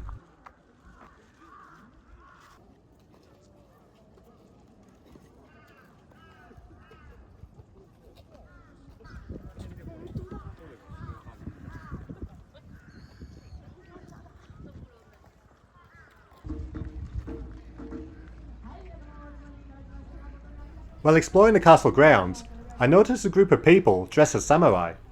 I soon learned that they were part of a live show. They welcomed photography and video, so here's a short highlight.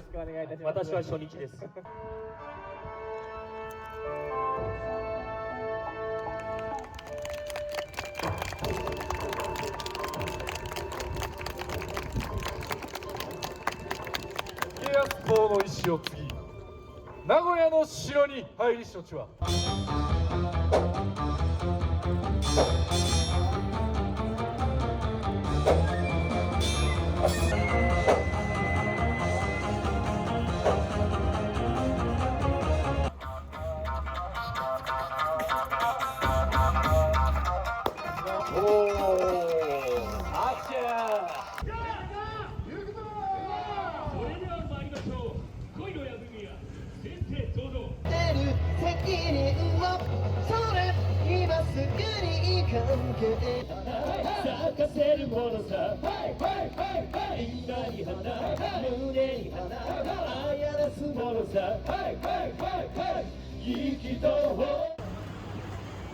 Before wrapping up, I stopped by Nagoya TV Tower, one of the city's most iconic landmarks. It stands at 180 meters and it was completed in 1954, making it the oldest TV tower in Japan. It even made a pop culture appearance in the film Godzilla vs. Mothra. Right next to it is the Oasis 21, a futuristic complex known for its glass roof called the Water Spaceship.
The city is also closely tied to the Toyota Motor Corporation, which has its headquarters and multiple manufacturing plants in what was formerly Koromo City, now renamed as Toyota City, about 1 hour away from Nagoya.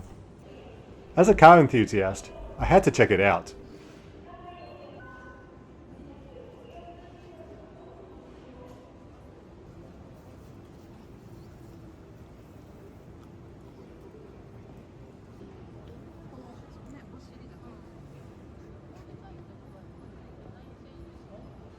When I walked into the museum, I originally expected all the cars to be from Toyota, but the museum featured cars from not just Japanese companies, but from companies from around the world.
I also visited the SC Maglev and Railway Park, a museum operated by the Central Japan Railway Company.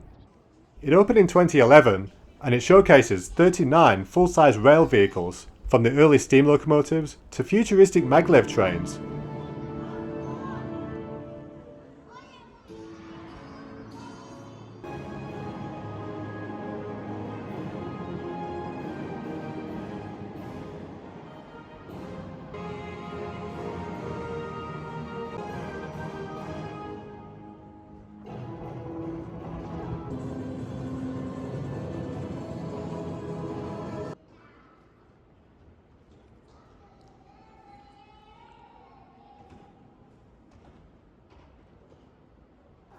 A maglev train is short for magnetic levitation, and it uses electromagnets to lift and propel the train forwards, and because it eliminates the friction, it can achieve high speeds of more than 500 kilometers an hour, which is about 67 minutes from Tokyo to Osaka.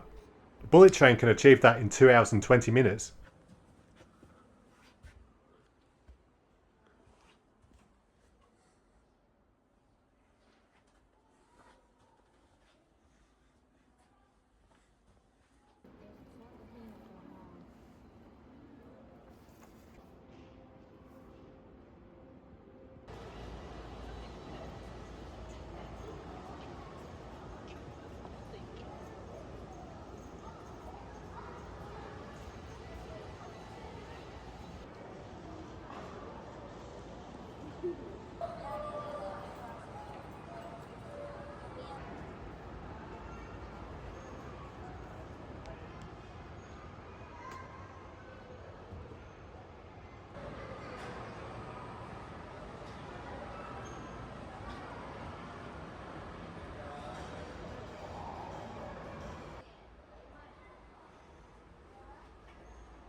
Later that night, I took a short trip to Nabana No Sato, which is an illuminated flower park. Although it is about 25 kilometers away, and technically is in the neighboring Mie prefecture, I decided to cover it in a separate video, so please stay tuned.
올해 인도가 나는 게 있잖구나. 반사구나. 그거는 이거리에.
桜を見てそこだけしかないよ桜。あ、いいじゃんこれ。あたまにこちらが。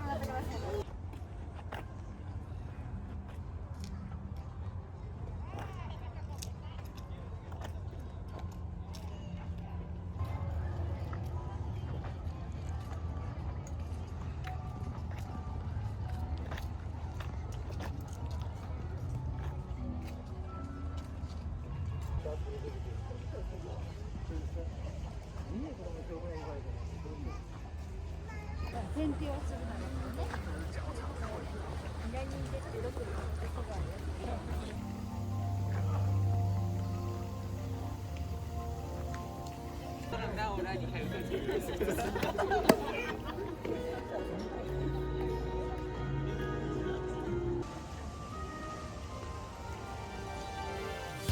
After 2 weeks of exploring Western Japan, I had finally returned to Tokyo.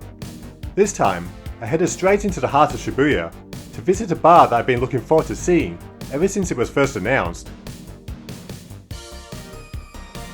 Lost isn't just a bar for travellers, it is a hangout spot for fans of the Abroad in Japan YouTube channel. The brainchild of Chris and Charla, it blends cocktails with inside jokes. I booked myself a VIP room and wore a t-shirt that made it look like I'd just finished a hospital shift and prepared to try all 4 signature drinks. So let's have a look at the menu here to see what the drinks are going to be like. So we'll go through the signature cocktails that you can get at this bar. I'll start from the bottom and work our way to the top, see if I can make it to the top. So we'll start with Too Much Volcano. The menu says this tribute to Mount Aso and a chart-topping hit may taste like a strawberry milkshake, but is a decadent adult indulgence.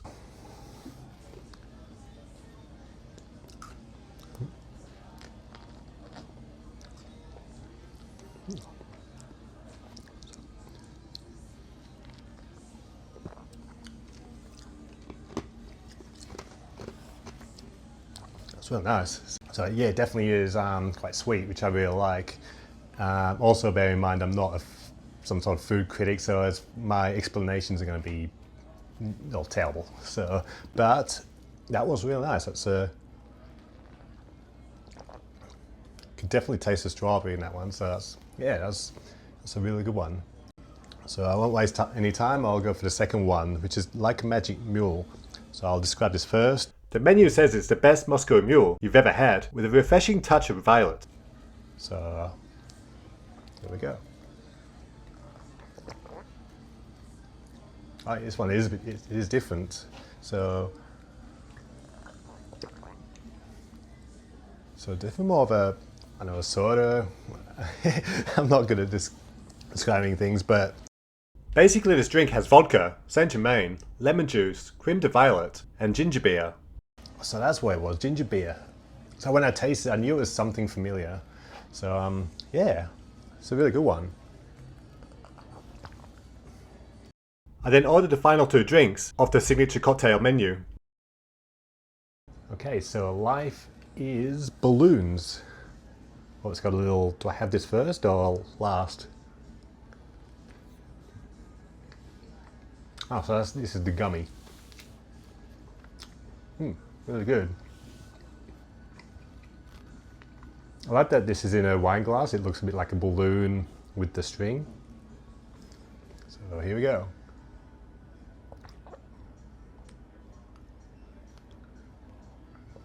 So this is gin. So I actually don't have gin. I rarely have gin, so I'm not really familiar with different gins, but I like it. So next one is go F at #K yourself. That is how it is spelled on the menu. In brackets, the staff loves when you order this one with lots of eye contact. I didn't do. So I'll have this one now. So as you can see, it's got the salt around the top. I think it's salt. I'm terrible with this. Why is this the only time I'm doing this? Oh yeah, it is salt.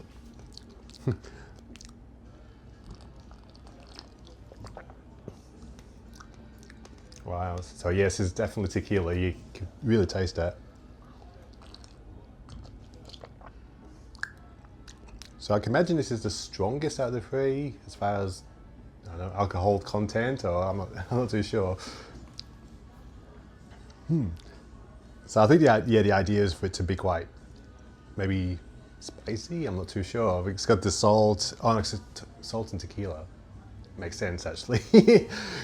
Shows how often I have tequila. Or any drinks in fact. But I like that.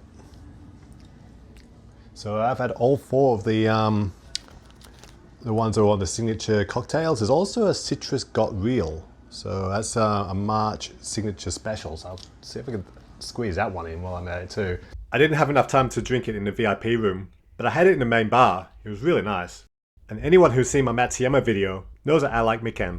I've got a water to just space myself out, just be a little bit sensible.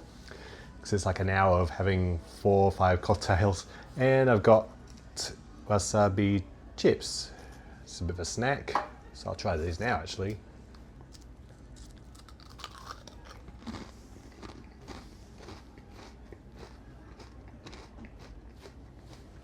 These are good. Yeah, you can.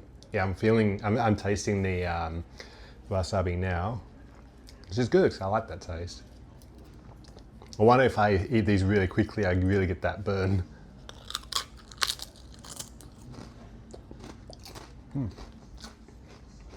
Overall, I had an awesome time at Lost. Afterwards, I hung out at the bar, chatting to other tourists. If you are interested in experiencing it for yourself, I have left the website link in the description box below. Kamakura is a small seaside city and former ancient capital, located about 50 kilometers south of Tokyo and 20 kilometers south of Yokohama. The city's most iconic attraction is the Great Buddha of Kamakura, or Kamakura Daibutsu, located at Kotoku-in Temple. Cast in 1252, this bronze statue stands around 13 meters tall and is one of the most famous Buddha statues in Japan. Over the centuries, the surrounding temple buildings were destroyed by the likes of typhoons and tsunamis. However, the Buddha statue itself has remained standing. Buddhism originated in India around the 6th century BC and was later introduced to Japan through China and Korea. At first, it was embraced primarily by the nobility, but its complex teachings and early tension with Shintoism meant that it didn't initially take root among the general population. Shinto is Japan's indigenous belief system that focuses on kami, spiritual presences found in nature and ancestral forces. Buddhism, however, emphasizes on enlightenment, the afterlife, and practices like meditation. Today, many Japanese people practice a blend of the two traditions, a fusion known as Shinbutsu Shugo.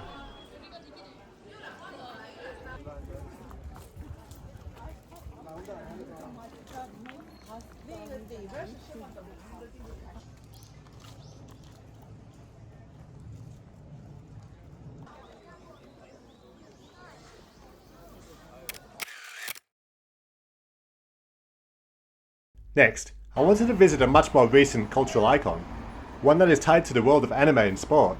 Slam Dunk is a legendary basketball-themed manga that debuted in 1990, followed by the anime in 1993. This particular railroad crossing became famous for appearing in the anime's opening sequence, and has since become one of the most iconic anime locations in Japan. I was surprised by just how many people have gathered to take photos and videos here. It's clearly a must-visit spot for Slam Dunk fans.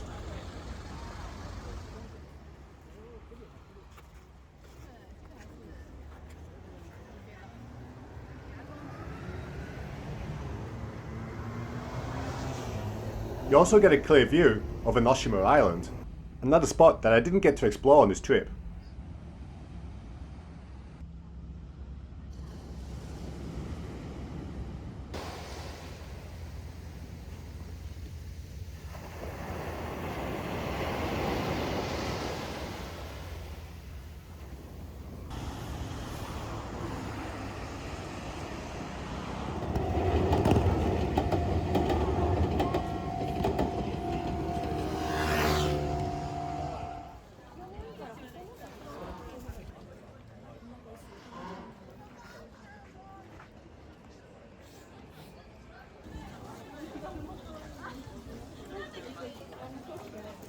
There's a lot more to see in Kamakura, so I would definitely like to return someday.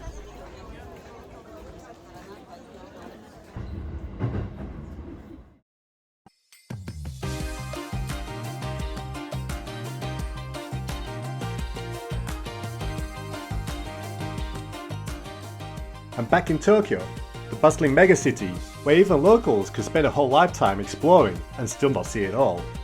I visited last year, so if you're interested in places like Shibuya, Akihabara, Tokyo Tower and Odaiba, I've linked a video below. This time, I focused on places that I missed. I stayed in Ikebukuro, one of Tokyo's major shopping and entertainment hubs.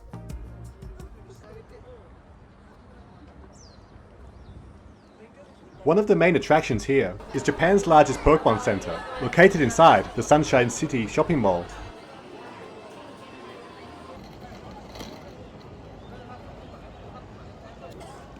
My first stop after Ikebukuro was Nezu Shrine. Located in Bunkyo Ward, near Nishinpori Station.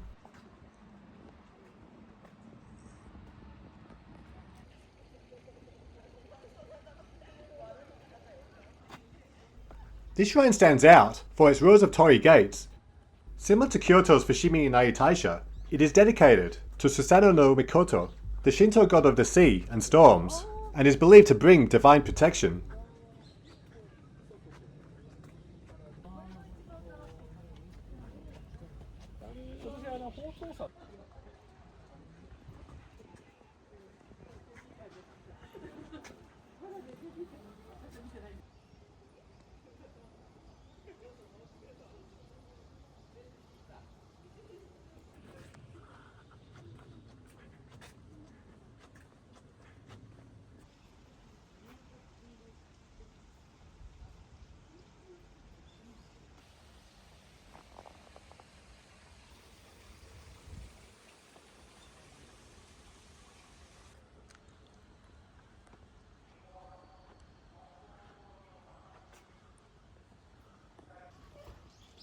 Nezu Shrine was incredibly peaceful, for a moment.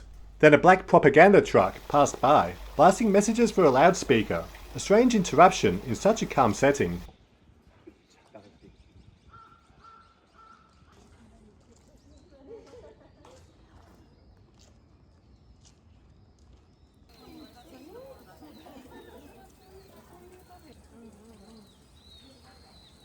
Next was Sugamo Jizodori.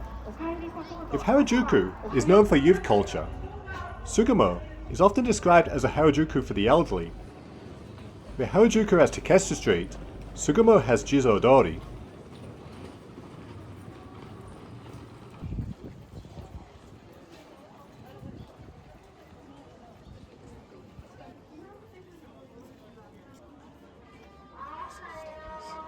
While visiting, I saw a few mascots on the street. Unamo is from Hamamatsu in Shizuoka Prefecture.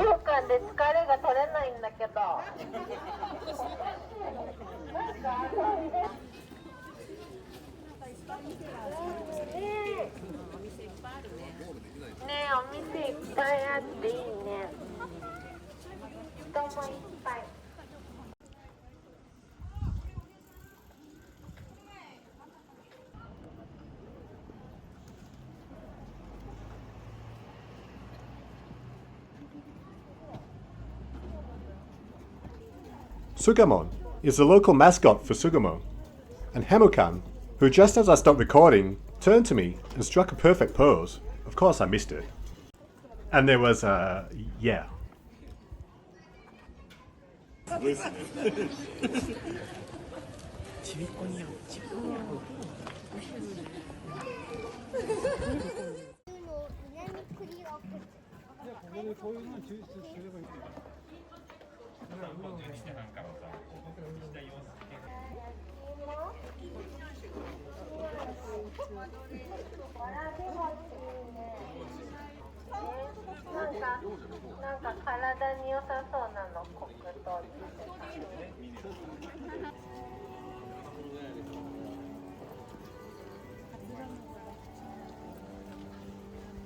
I headed off to the next stop.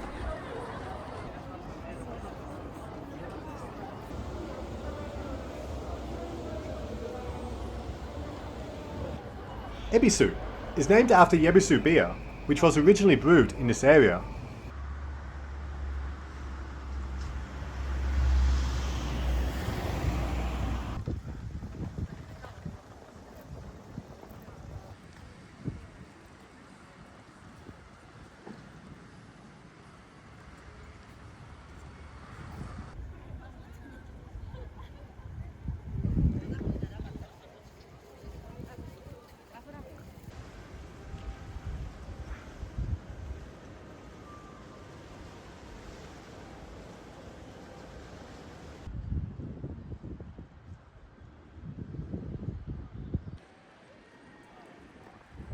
Before my next stop, I grabbed lunch at Henry's Burger. Known for their delicious Wagyu beef burgers, they also have branches in Harajuku and Jiugaoka, which I visited later in the trip. Next was Rikugien Garden near Komagome Station.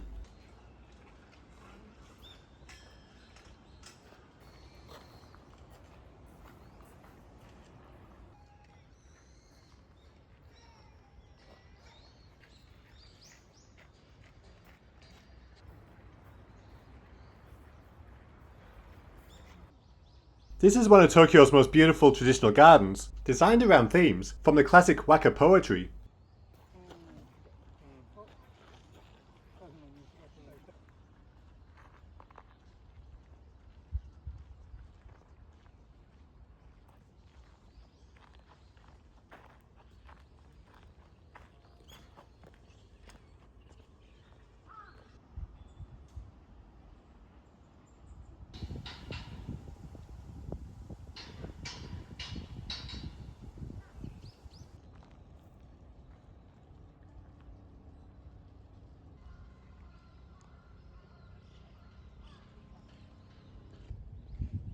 There was a small tea house where you can enjoy matcha while taking in the peaceful views.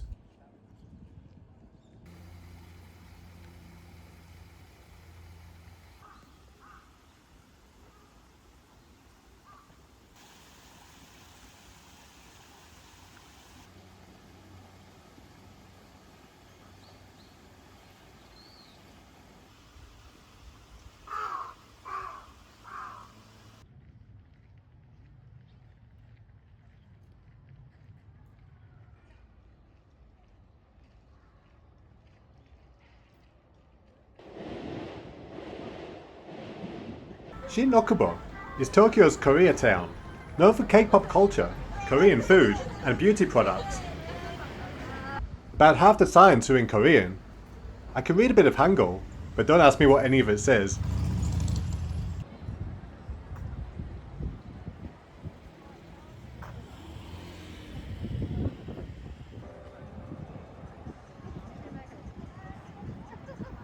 Shinjuku is one of Tokyo's busiest and most iconic districts, home to the world's busiest train station, with more than 3.5 million passengers per day. Some fun facts: 3 busiest train stations in the world are all in Tokyo, the 8 busiest in the world are all in Japan, and 21 of the top 24 are in Japan.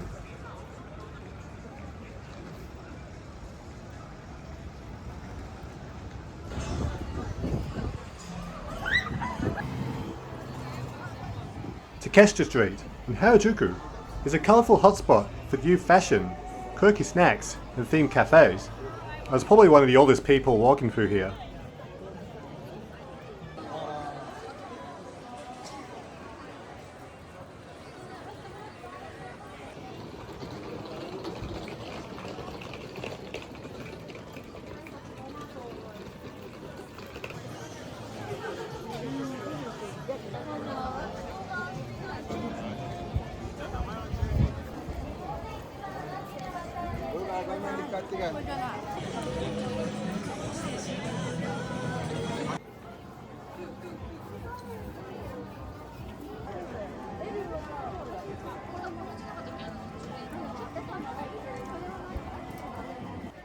I even popped into a dog cafe to say hello to some little friends.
I think this was a hint for me to leave.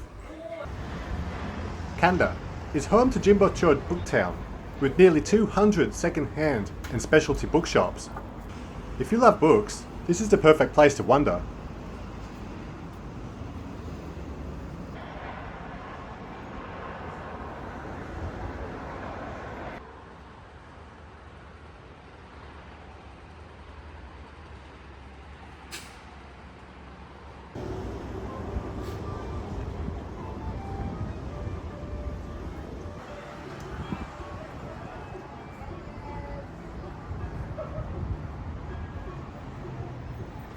Toyosu Senkyaku Banrai is a brand new Edo-style shopping and onsen complex that opened last year in 2024 next to the Toyosu Market. It is a blend of old Edo charm and modern amenities.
Next is Jirakaoka, which aside from my second round of Henry's Burger, the area is full of European-inspired streets, boutique shops, and relaxed charm.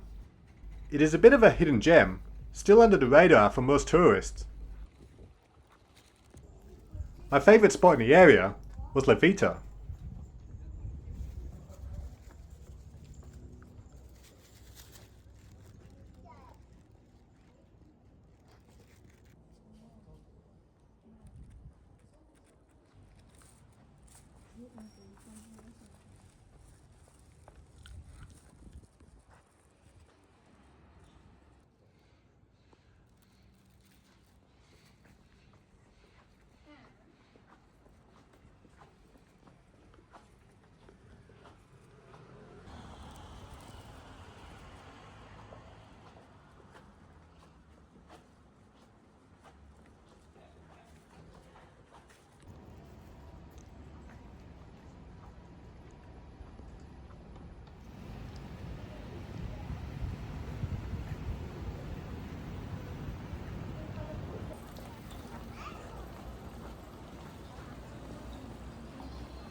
In Setagaya, I visited Sakura Shrine, a quiet neighborhood shrine that is especially beautiful during cherry blossom season.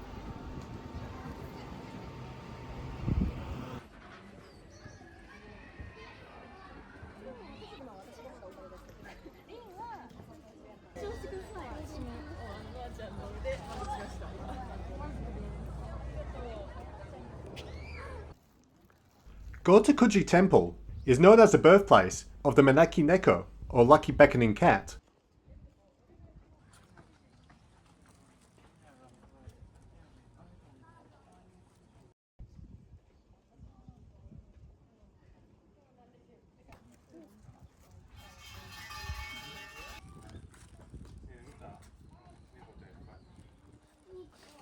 There are a few versions of the origin story of the Maneki Neko, but the most popular involves a cat saving a traveller, sometimes a samurai, sometimes a priest, from danger. This usually involves a lightning strike or a falling tree, and the cat beckoned them over to safety. This act inspired the Maneki Neko as a symbol of good luck and prosperity. I also mentioned this in my Hikone video, since their mascot is a white samurai cat.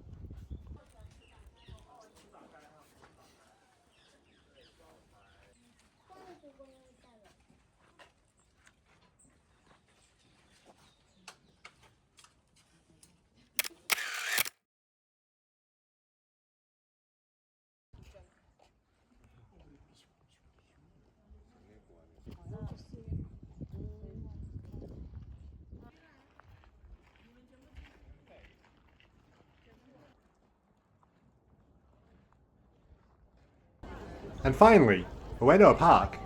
This is one of Tokyo's most popular public parks. It is the home to museums, a zoo, and some of the best cherry blossom spots in the city. Speaking of cherry blossoms, they had eluded me during both my trips, but Ueno Park really came through.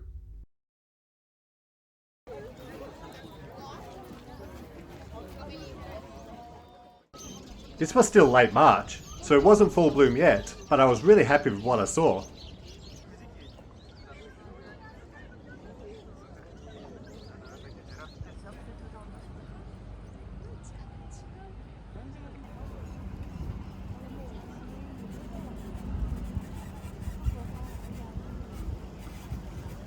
This wraps up my Japan trip.